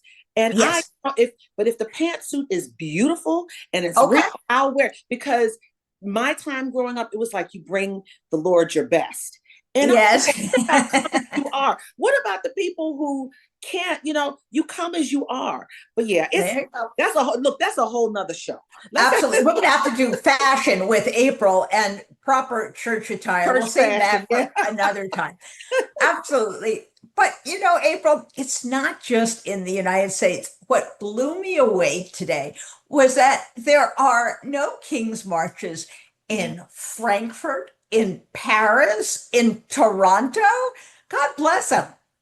They're out in numbers, aren't they? Yeah, and it reminds me of when that first protest, it was by the first protest. There you go. Yeah, it reminds me of those first protests here in America. It wasn't just here, it was all over the place. And it's like George Floyd, it was all over the place. Australia, London, everywhere. But I'm London. Yeah, and it's important that we see these things that are happening in other countries, because Congressman Greg Meeks of New York, who is the ranking member of the House Foreign Affairs, ranking Democrat, and the House Foreign Affairs Committee said, our standing has diminished around the world. And people, those who used to be our allies are now our adversaries. So it's heartbreaking. It is heartbreaking. It's heartbreaking, yes. And, I was recently both in Spain and in England. And when I was in Spain, people said over and over to me, this is the longest period of democracy we have ever had, because they've gone from kings to dictators to Franco, and now they have had democracy, and they look at us like were insane. What would you give back? What would you give up? What are Yeah. you people doing? I mean, it was really kind of a heartbreaking experience. And for the first time when I returned to the United States, I felt, our democracy is not doing as well as some other countries. And that is tragic because we Yeah. need, the United States. But meanwhile, back at home, no one better to remind us of what we saw today than Indivisible co-founder Leah Greenberg. She was at that massive rally at Philadelphia. I caught up with her just afterwards and I asked her about her day. And with me, I am so delighted and proud to welcome one of our great friends, Leah Greenberg, the co-founder of Indivisible. Welcome. Thank you, Jen. It's great to be here. What a day. You were in Philadelphia. How big was that crowd? It was incredible. It was really just amazing. We're hearing estimates of 100,000 people in Philadelphia. It was, just a fabulous march. Energy was electric. Obviously just an enormous number of folks organizing peacefully, organizing in community, just a lot of joy in the crowd. Absolutely. And, all across the country, we had peaceful demonstrations. There is not one report of violence, at least that I have heard. The only horrendous violence, of course, that we began the day with was in Minnesota. Talk to us a little bit about how that impacted you and the counter programming, if you will, the opposition, the contrast with what we've seen across America today. Yeah. Well, first of all, our hearts go out to the families of everybody who was impacted by the tragedy, by the shootings in Minnesota, and everybody in Minnesota who is still waiting as they work to identify and apprehend the shooter or the assassin. Look, that was an act of horrifying political violence, and our movement is incredibly clear that we are a nonviolent movement, that we are committed to that, both as a moral and a strategic matter, and that nothing, and I think part of the reason why we didn't see anything like with Hands Off, right? 1,300 events all over the country, not a single incident. The only incidents that we are hearing about are coming from counter protesters who are showing up trying to agitate. And, frankly, what we're seeing across the board is that Donald Trump and his MAGA forces are repeatedly amping up the political temperature. They are attacking their opponents. They are trying to chill dissent. They are legitimizing political violence for their side by doing things like pardoning all of the January 6th mob. This is Raskin like a next, playbook, right? The Heather? authoritarian actually legitimizes political violence from their side with their rhetoric, with a lack of accountability for perpetrators, etc. That's not what we do. What we do is we organize nonviolently, and we are committed to protecting each other. Exactly. And tell us, I guesstimate, we probably don't have all the figures at this time, how many events you think there were across the country? Yeah, well, we've got about 2,100 on the map as of this morning. And we're not going to be able to get you a full estimate of exactly how many people are there yet, because we got to get the crowd counters do our jobs. But I can say confidently with the reports coming in, we're talking about millions and millions, certainly more than we saw with Hands Off, which was 3.5 million back in April. Exactly. So we've seen such a dichotomy. Trump's goons throwing Senator Padilla to the ground last week, handcuffing him for asking a question. The deployment of the Marines and the nationalization of the National Guard in California, the horrible events of this morning. And in contrast, you've seen millions of people across America.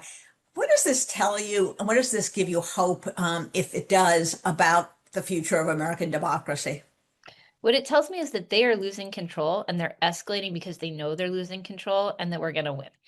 They only have the playbook that they've been running, which is to use force to try to quell dissent, to try to stop the opposition. We get bigger as they do this. When they sent the National Guard into California, our RSVPs skyrocketed. The number of events we had on the map skyrocketed. People understand instinctively that when a bully threatens you, you cannot back down. You have to stand up to them. And that is what we've seen over the last few months. There are institutions in American society that have folded to Trump, right? There are higher education institutions, there are big law firms, there are media institutions, not the contrarian. We love you guys. Y'all are the ones who are standing up. But regular people are really clear. We know what our values are. We do not want our neighbors being disappeared off of our streets. We do not want moms being ripped away from their kids as they take them to school. We do not want a president who is breaking the law left and right. We do not want tanks sent to Washington, D.C. so that they can spend $45 million on a military parade while they tell us that there is no money for Medicaid. People hate this stuff, and they're coming out to show it. Absolutely. Well, congratulations, Leah. I remember it well. Just months after Indivisible was formed, we got together and chatted. And from a Google Doc to millions of people on the streets of America protesting peacefully in favor of democracy. And remember, folks, there is work to do. Every day is a step. Those Republican MAGA people are returning to Washington, D.C. this week to pass the big, ugly bill, and we're going to need all of you. So thank you again, Leah, for all you're doing, all that Indivisible is doing. We'll look forward to talking to you again soon. Thanks, Jen. She is such a wonderful, positive spirit. The two of them are just an amazing couple. What they've done for this country is pretty phenomenal. You know, it really is. I love it when couples come together and really just see the work and what needs to be done and keep moving. Exactly. Yeah. So when I spoke to Congressman Raskin earlier this week, I asked him, last time I checked, Article 1 in the Constitution was the Congress. They have the obligation to pass taxes, to spend the taxpayers' money. They have the obligation over oversight. Where are they? Are they actually going to be compelled to do their job? As always, he was candid. Let's hear what he had to say. Not showing any institutional self-respect. I mean, the framers thought that members of Congress would form a bulwark for the freedom and liberty of the people, and would stand against a president who begins to behave as a mad king does. Yes. They had not counted on the force of partisanship. What we have is a speaker in the House and a majority in the Senate, which follow along like religious cult members, whatever the president wants. I mean, that's not categorically true. I think Senator Murkowski has been showing some encouraging signs of critical thinking and independence of thought. There are others who seem to be bristling under the new autocratic regime. But overall and in general, way too many of the Republicans are just acting like sheep, and they're not standing up for the Constitution. So let's go back to the structure of the Constitution. As you say, it begins with a preamble, which is like our mission statement. And who's in charge there? We the people. In order to form a more perfect union, establish justice, ensure domestic tranquility, provide for the common defense, promote the general welfare, and reserve to ourselves and our posterity the blessings of liberty, do hereby ordain and establish the Constitution of these United States. And the very next sentence kicks off Article 1. All of that popular sovereignty that established the Constitution says all legislative power shall be vested in the Congress of the United States. And then it lays out just power after power after power. We have the power to set taxes. We have the power to pass the budget. We've got the power to regulate commerce, including tariffs. We've got the power to declare war, right? And then you get all the way to Article 1, Section 8, Clause 18, and all other powers necessary and proper to the execution of the foregoing powers, right? Okay, that's Article 1. Then you get to Article 2, which is like this big. The key paragraph says that a president shall be impeached for treason, bribery, and other high crimes and misdemeanors. Sometimes my colleagues will say, well, we're three co-equal branches. Really? First of all, co-equal is not even a word, so I doubt that strongly. Secondly, if we're co-equal, why do we have the power to impeach and try and convict the president, and he doesn't have the power to impeach, try, and convict us, right? So what is the president's main job? Sometimes people say, well, to be commander-in-chief, somewhat, although it doesn't say commander-in-chief of the nation, doesn't say commander-in-chief of the government, it says commander-in-chief of the Army and the Navy in times of actual conflict. No, the real core of the president's job is to take care that the laws are faithfully executed. So all we say to Donald Trump is do your job, take care that laws are faithfully executed. No matter, we might fund the Department of Education, you might hate the Department of Education, it doesn't make any difference. That's still your job, right? You might hate the Agency for International Development or the Consumer Financial Protection Bureau or NIH, right? You might hate all funding for anti-vaccine programs. It doesn't make any difference. We've already funded it. So you've got to either convince the House or the Senate to change your view of things, or you've got to veto our bill. And then we've got to try to reverse you by a 2/3 vote. But if it's been signed into law, take care that the law is faithfully executed. Love our constitutional lessons from Professor Representative Jamie Raskin.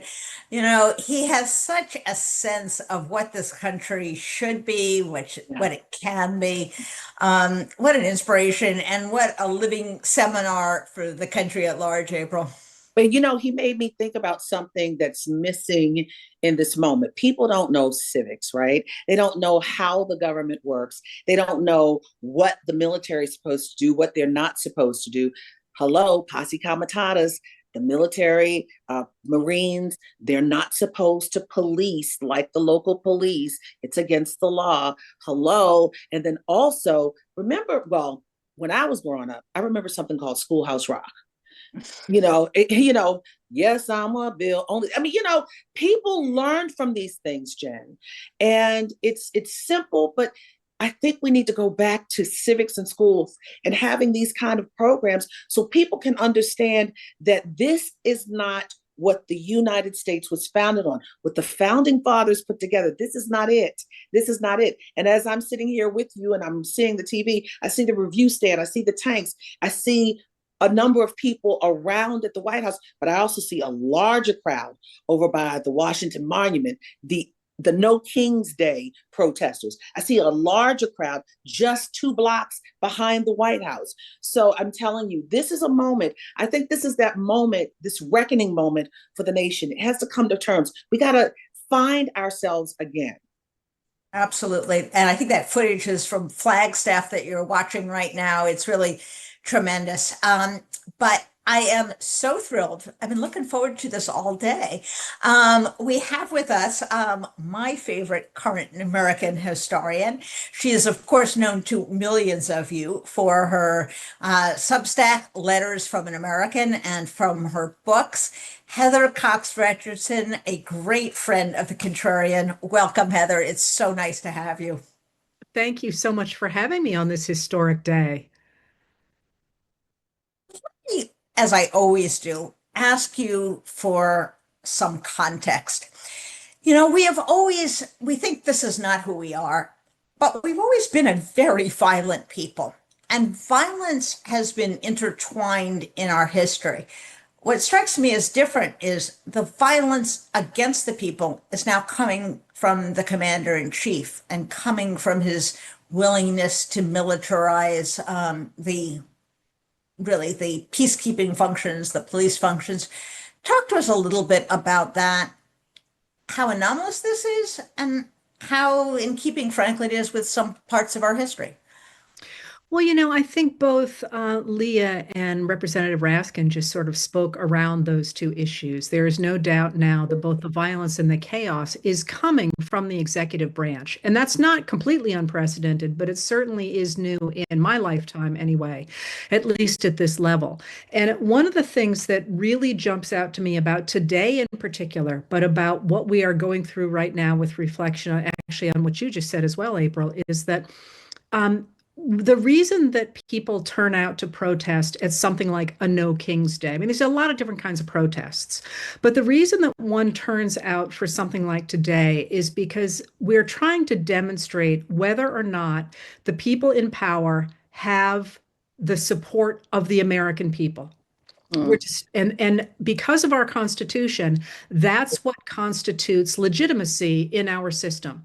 So to have this many millions of people all over the country, including in very small towns in Republican-dominated states, turning out to say, this is not American democracy, not partisanship, but this is not American democracy, is really important. And then to have it lined up against the military parade, which again, the birthday of the U.S. Army is a big deal. I mean, there's a lot we could be talking about with the U.S. Army that matters and that is part of our good history as well as our bad history. People don't see this parade that way, at least right now after these No Kings protests. But to see that many people showing up for the No Kings and then really nobody showing up for the military parade is a really powerful demonstration that right now the legitimacy of our Constitution is reflected in the No Kings protests. Now, somewhat ironically, this was in a way a self-own on the part of the Trump people, because people really don't turn out for Trump anymore. Certainly not in Washington, because they've gotten burned again and again and again. So the idea that they would suddenly show up for this parade, well, maybe, but the contrast of these two things in this moment is, I think, exactly what Leah was saying, that the momentum in this country has shifted. And when this happens, as it has happened in our past, tell me how you put that genie back into a bottle. The bottle has been broken. The bottle has been broken and the genie has no place to go. I guess we have to create a whole nother bottle because, like Dan Pfeiffer said, there has been a shift. Politics has changed. And what it looks like, this is for some people who don't know history and who don't know how things work. This is what politics looks like. How do we change that dynamic as this administration is banning books? This administration is banning everything about tradition, about who we actually are and how we got here. How do we do that? Well, so I think Jen's point is a good one too. We Americans are many things. And in some incarnations, we are multicultural and decent and progressive. And in other incarnations, we're the KKK. And the trick is to make sure that that decent multicultural belief in American equality before the law, equal access to resources, and right to a say in your government is the America that becomes uppermost again. And at the end of the day, really becomes ingrained in our institutions. That's my goal anyway. So there are those two things going on already. But how we make that happen, I think, is really interesting. Because, yeah, I agree with you. We should have more civics in schools and so on. But I'll tell you that I've done American politics and government now for more than 30 years professionally. And when I first went into this field, everybody was like, no one cares, don't worry, we don't need this in the schools, because we were all agreed the guardrails were there. And I will never forget teaching the Civil War one day years ago, 15 years ago, maybe. And just off the cuff, I said, Abraham Lincoln made a big mistake when he said that he had declared a blockade against the American South, because you could only declare a blockade on a foreign power. So that basically said that the Confederacy was a foreign power, which would have given it foreign recognition. And he backed off that really quickly. And then I went to go on, and all the students went, wait, tell us more about that. And I'm like, about what? And they're like, about the legal structure behind this fight. And I'm like, are you serious? And ever since then, I have noticed how many people care about how the government is set up, how the courts work, how all those things work. And it reminds me of learning, for me anyway, to use new technology. You can tell me a million times how to do it, and I'm like, oh yeah, I get it. That's fine. But the minute I need to do it because there's a deadline, I learn that sucker in a hurry. And I feel like that's where we are right now, with a lot of people being like, wait a minute, I can't tell you how many people have written to me in the last couple of days and asked me to write a letter about the Posse Comitatus Act. It is featured in one of my old books. And do you know how many people ever asked me about the Posse Comitatus Act before recently? Right. One wonderful radio host. But other than that, people are like, yeah, right. Is that where posses come from? Let's talk about something else. So I think maybe we're learning that and we can make that embedded more deeply in our society. But I think people are learning it on the fly. But Yeah. Jen, it's interesting that Heather brought that up about the Civil War.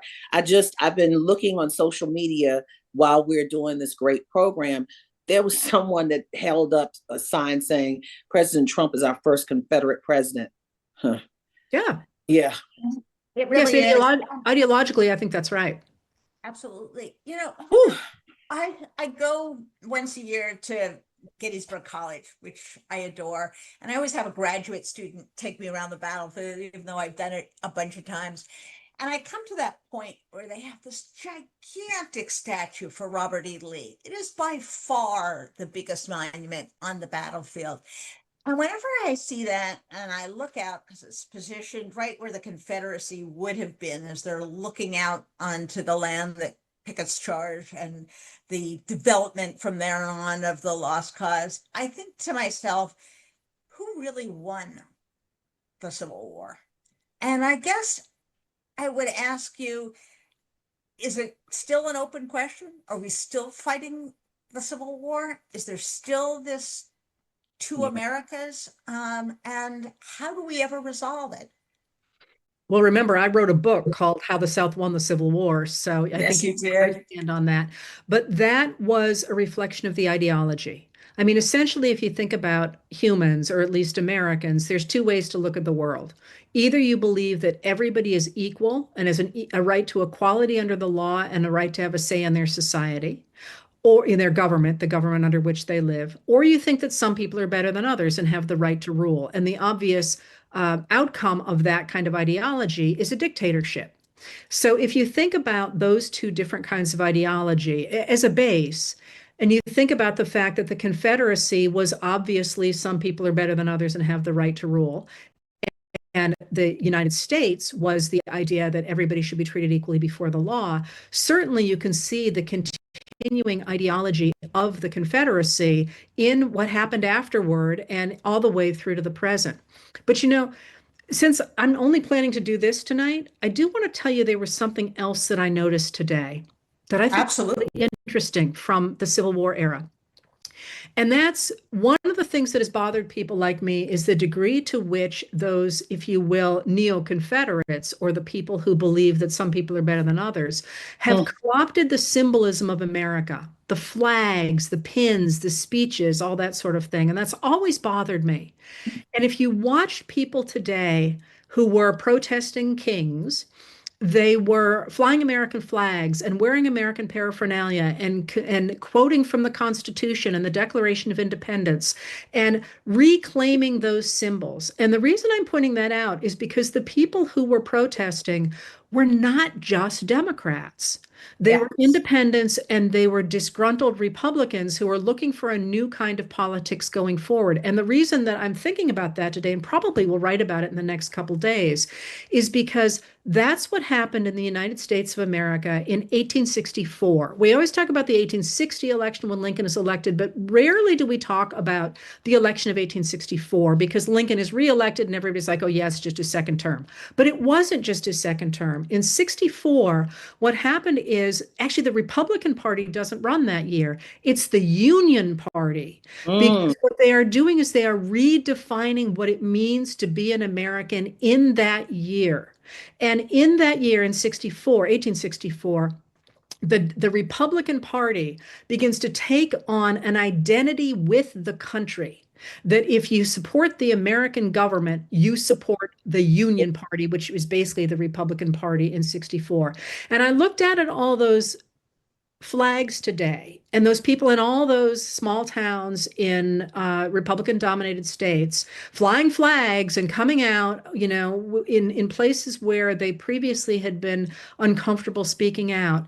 And I thought, man, does this look like 1864 to me, where a coalition group led by a party, by the Democrats, but pulling in all these independents and all these Republicans, sort of say, hey, let's rethink what it means to be an American. And if in fact that holds, it's a new era. So Absolutely. I want to ask you really fast.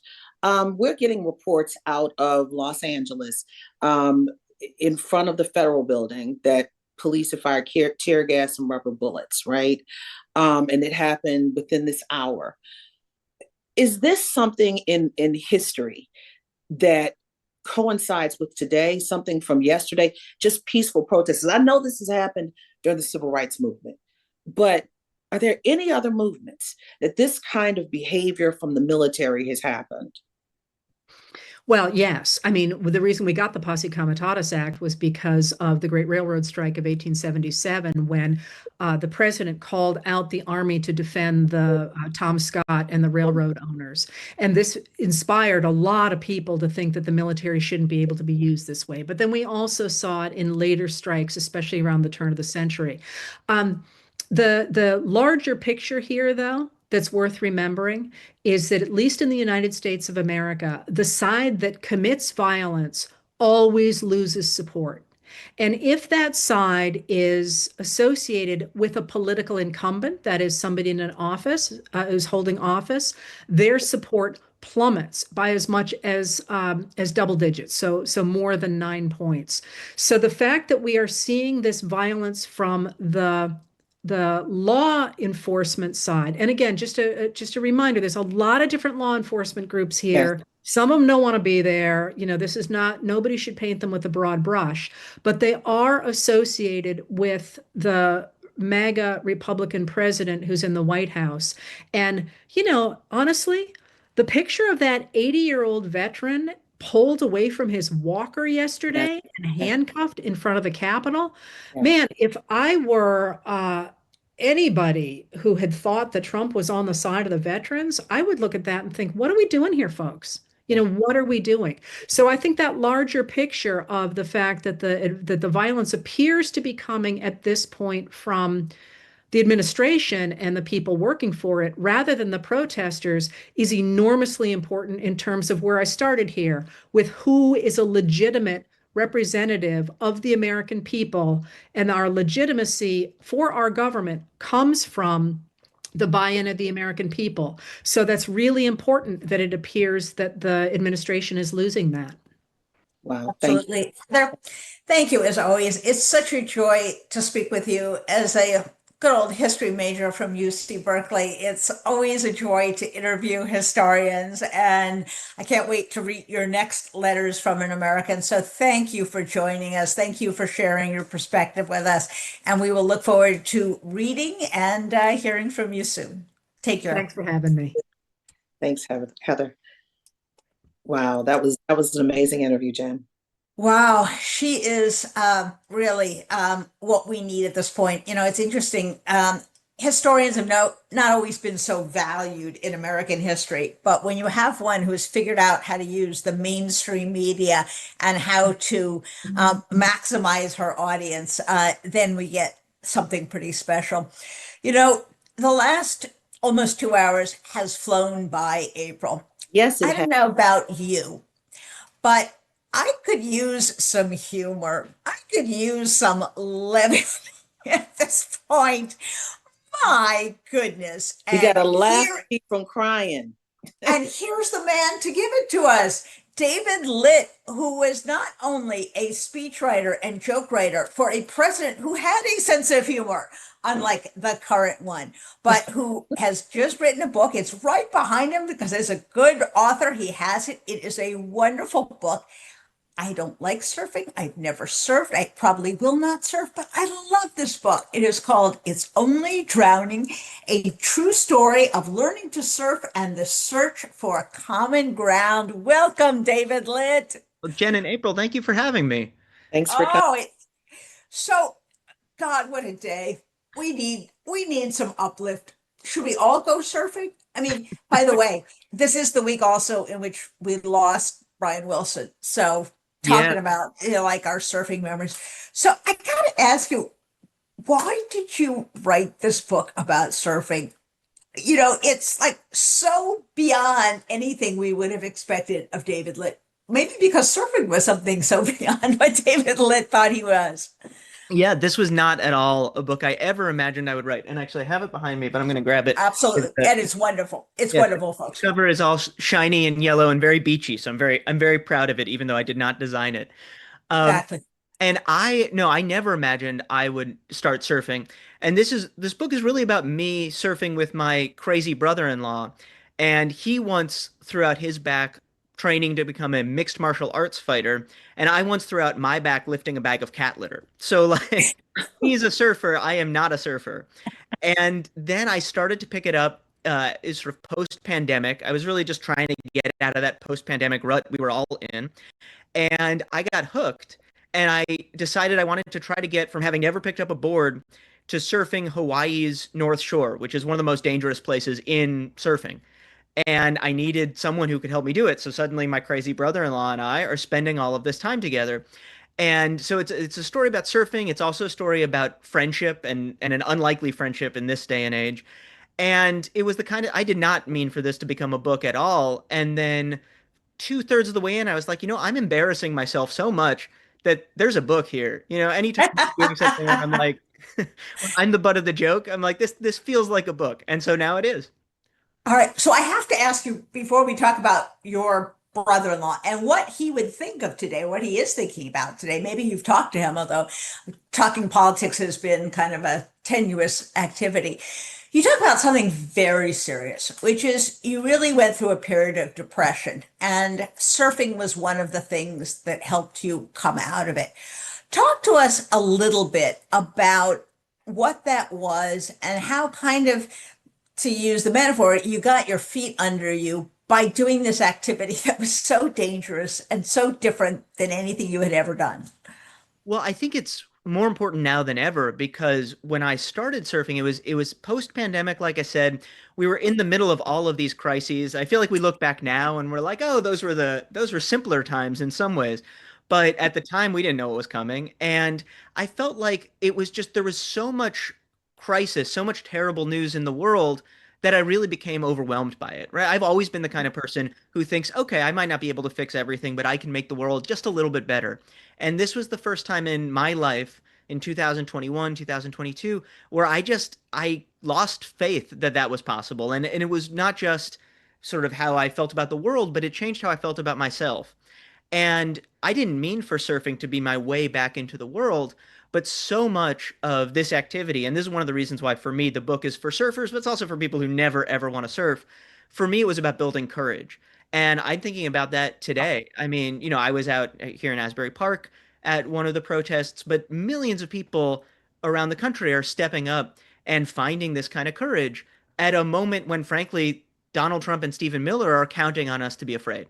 And I don't think that it's that we all need to grab a surfboard, but I definitely think all of us need to find more courage than we ever thought we would need just to be citizens, just to be Americans, just to step out and do our basic responsibilities and make this country better. And so for me, I often find myself when I feel scared, either reading the news or, thinking, okay, what am I going to do today? So much of it comes back to what did I learn as a surfer, right? How would a surfer deal with this? And it Wow. really helped me. So Wow. it's like a fight or flight kind of thing, I guess. Look, you come at me, my fear makes me fight, right? I would love to go surfing, but I find that a lot of people have shifted. They've tuned out this time, but they know it's wrong. They don't watch TV as much as they used to. They're streaming now just to get the bites because it's too cerebral. It's very heavy. It's very depressing. Are you finding that? Because the first term, so many people were talking about, oh God, my pressure is up, my this, my that. Are you finding we've had the first term, we know what happened then, but are you finding an easier outlet to cope now that you're doing all the other things? Is it easier now because you know how to cope? It is. And I think the thing that we're all reckoning with, even now, it's been almost 150 days. Six And months. Just say 6 months. yeah, right. 150 years, a million years. It's been forever. And the first time around, we all said, okay, this is a mistake, right? Much, We yeah. won the popular vote. We're still the majority of this country, the anti-MAGA coalition. And this is going to be 4 years and then it's done. And now I think we're like, oh, this is a marathon, not a sprint. And that's a very dispiriting thing if you don't handle it right internally. And so I think for me, having that balance is really helpful, right? Like today, I was really proud to be in Asbury Park. A part of it was, by the way, great turnout. This is not a huge town, 17,000 people, and there were hundreds of people. It was one of the best organized protests I've ever Wow. been to, and they did such a good job. So it was really inspiring. And then tomorrow, assuming the weather and the waves hold, I'm going surfing, and that combination is actually really important. I think it's how you build the long-term commitment. And the other thing I will say, April, to your question, I think that one of the things I learned when I was surfing with Matt, my brother-in-law, he's like Joe Rogan's biggest fan, right? So in a lot of ways, I found myself in the center of these divides that are tearing our country apart. But the biggest difference between us is I think about politics all the time, and he really doesn't. And it's not, I don't mean that as a pejorative thing. I mean that as it's just the way a lot of people are oriented. And so one of our jobs, I think, as people who care about the country and care about the future of the country is connecting with people who are less engaged. I mean, that was a huge part of why Trump ended up back in the White House. And I think it's a huge part of what we all need to do. So it's both, right? We have to be out there protesting, and we have to figure out how to meet the people who would never, ever, ever go to a protest, but they still care about the country. They still care about where we're moving together. We have to do both of those things. But David, it's so hard. It is so hard for a lot of people who are dug in, believe what they believe, who are tree huggers, protesters, versus the people who are out here. Donald Trump is the greatest thing. And that's all I mean, there's such a juxtaposition of polar opposites. So do you find a commonality like you do with your brother? Do it with Matt, right? Yeah. I mean, you admit that, he's wrong a lot of the time and he's crazy some of the time, but somehow you are at least able to talk about it. And again, we're looking at in the background, Flagstaff Live, America still out there with a heartbeat. They are So, out there. David, Yeah. how did you manage to kind of find at least some common ground or common surf with your brother-in-law? So surfing and this journey that we went on together, it actually totally changed how I think about common ground. I Yeah. used to think that common ground meant, you know, I think this about an important political issue. I think that Donald Trump is, and by the way, I don't just think this. I think the evidence shows it, right? These are matters of right and wrong. Trump is a Yes. threat to the rule of law, and somebody finds common ground because we end up agreeing. And I actually think in a lot of cases that's not true, right? And what I did find is that neutral ground is more important than I thought. And so when Wow. I say neutral ground, what I mean is, if you're watching this right now and there's someone in your life where you just can't talk about the politics or anything related to politics anymore, I think it's okay to talk about something else, right? Have a foundation, a friendship, a relationship that has nothing to do with politics. And what I found with Matt is we actually talk all the time about serious stuff now. We didn't when we first started hanging out together. But now, Jen, you asked, have I asked him what he thinks about today? I haven't yet, but I'm totally curious. I'm going to. And it's not just about trying to, we're not debating. I'm not trying to persuade him, but it's genuine curiosity. And I think he's more curious about the way I see the world. And that curiosity is really helpful. And it gives me some hope, right? We're not going to persuade everybody who voted for Trump that they made a mistake. We're not going to convince everybody. But I do think you can respect all people without having to respect all of their opinions. And that's a really important thing that I hope people take away from the book. And that I hope, obviously this is a beach read, but I hope it's the kind of beach read that also makes you feel a little bit braver, a little bit more insightful about the world. Wow. So as we wrap up the day, give us your overall kind of sense. You've been very low, like many of us. You served in a White House, which must have been one high after another. Where are you kind of as you look out at this big, complicated, screwed up, wonderful, diverse, violent, loving, all the contradictions in the world, that kind of country? What's your overall sense of where we are and where we're going? Yeah, I would say very cautiously optimistic in that, but I actually think to me, I think today was a big moment. So I think that April 5th, which was, the first big protest, the hands-off protests, to me, that was the American people versus co-president Elon Musk. And I think the No Kings protest today, coinciding with Trump's, big birthday party parade, is the American people standing up to Stephen Miller, who's the new co-president. And there's a lot wrong with America right now. I mean, I'm not trying, we could, if we had another 6 or 7 hours, we could go through everything, and I'm sure we all know. But I do think if you're Stephen Miller, co-president Stephen Miller, and you thought at the beginning of last week, I'm going to send in the National Guard, I'm going to send in the Marines to Los Angeles, I'm going to demonize immigrants, and everybody is going to rally around that.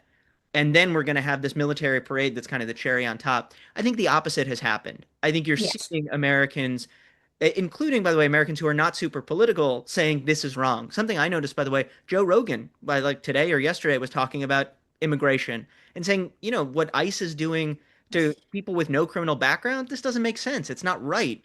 And I think that that is, you know, this could be, fingers crossed, the beginning of the end of Stephen Miller's co-presidency, just like April 5th was the beginning of the end of Elon Musk's co-presidency. And that would be a huge, huge moment in American history and also in the, you know, sort of tiny slice of history that we're living through. David, from your lips to God's ears. And remember, folks, it's not only a great beach read, it's just a great read altogether. So for those contrarians, I'm going to have David on and talk about it. We are also going to be, for those of you who live in Washington, D.C., at Politics and Prose together on June 28th. Am I getting it right, David? You were getting it right. We're going to get to talk about it. And, you know, it's really a very long commute, David. I have to get out of my house, walk down the street, make a turn, and go into Politics and Prose. So I may just come in my bedroom slippers. I'll tell you. You know, no, I think no shoes, slippers, you name it. I'm just, all right. I appreciate you Dude, if you're on the beach, no one wears shoes, so you're in good company. That's a good point. I'm wearing board shorts. That's decided. Excellent. Well, thank you so much, David. We'll enjoy talking to you next time. Thank you both. Take care. Thanks. So, April, what a day. I mean, you know, every day in the Trump era is like a lifetime. I mean, with dog years, we would be, you know, 157. Are you as optimistic as David? Do you see the light that Heather does, or are you a little bit less enthusiastic, less optimistic? I don't know about optimism, or I needed this. Yeah. We're doing the show. I needed this. This was the medicine I didn't know I needed. And hear Heather talk the way she's talking about these, when you're a president who pushes the aggression and seen as that, you lose bigly, in the words of President Trump. And listening to Wes Moore, listening to all of those great guests that we have, Dan Pfeiffer, about what Obama is saying, this has been an insightful day, and it does give me hope. And it gives me hope that the American people are not just like, oh, well, sipping tea on a wall. They are saying, we don't like this. They're reacting. And I'm watching social, I'm doing the show and watching what's going on in the news, and we're seeing tear gas right now all in LA. But even more so, the visuals of President Trump sitting there for his birthday party parade that has really nothing to do with the U.S. Army, as it is the 250th anniversary of the Army. The president does not look happy, because this day has been marred by a deadly political attack in Minnesota. 2 people are dead, 2 are in the hospital. Political state representatives, right? Then we've got a man who drives his car into a No King's holiday in Culpeper, Virginia. Protesters are tear gassed and rubber bullets in LA. This day is not a fix-all, but it sends a strong fist, a strong moment, it speaks volumes to the highest office in the land, and the Stephen Millers and the Elon Musks and the Pete Hegseths. It lets people know that you're being held accountable, and we don't like this. This is not a mandate. We, the people who are still forming a more perfect union in the midst of gastritis, we the people. Absolutely. And you know what gives me hope, April? First of all, that we had 2 hours of really such insightful guests and such smart conversation. And I got to spend 2 hours with my dear friend April. And we had our friend Jim Acosta.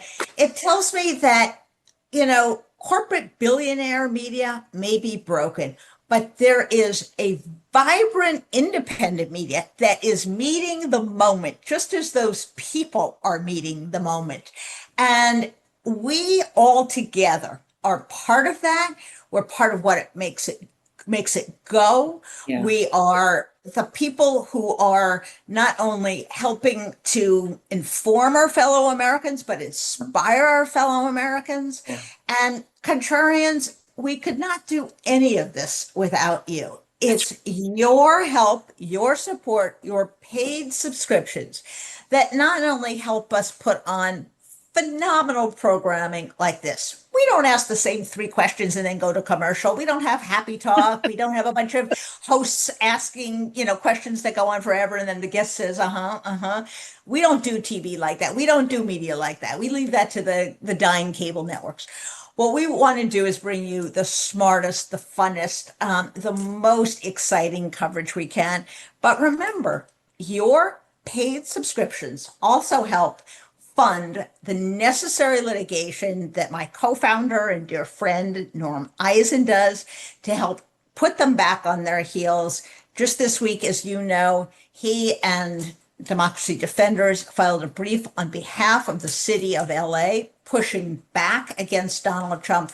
So I would ask you, if you haven't already gone to a No Kings March, and maybe they're still going on someplace in the US, the other thing that you can do for all of us is upgrade your subscription to paid for us. We have enjoyed bringing this to you so much, and we want to do many more days like this where we get together with our friends, our colleagues, the smartest people that we know, and all of you, the contrarians. So we love you. April, I cannot thank you enough. What a joy it is to do these programs. This was fun. I needed this. I'm telling you, David was talking about his mental capacity.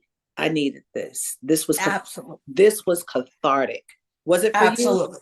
Oh, it absolutely was. It absolutely was. And I want to thank you. I want to thank all of the contrarian team who worked and worked and worked. Our fabulous producer, Jen Wolfe, our fabulous video team, our editors, everybody involved, the indomitable Lily Conway, who hurts cats. My dear friend Dominica, who keeps me going and keeps me on the straight and narrow. Thank you all, and thank you, contrarians, for just a great evening. Be well, and we will be back on Monday with, Coffee with Contrarians. We will see you then. Have a great weekend. Stay safe, everyone. Bye-bye.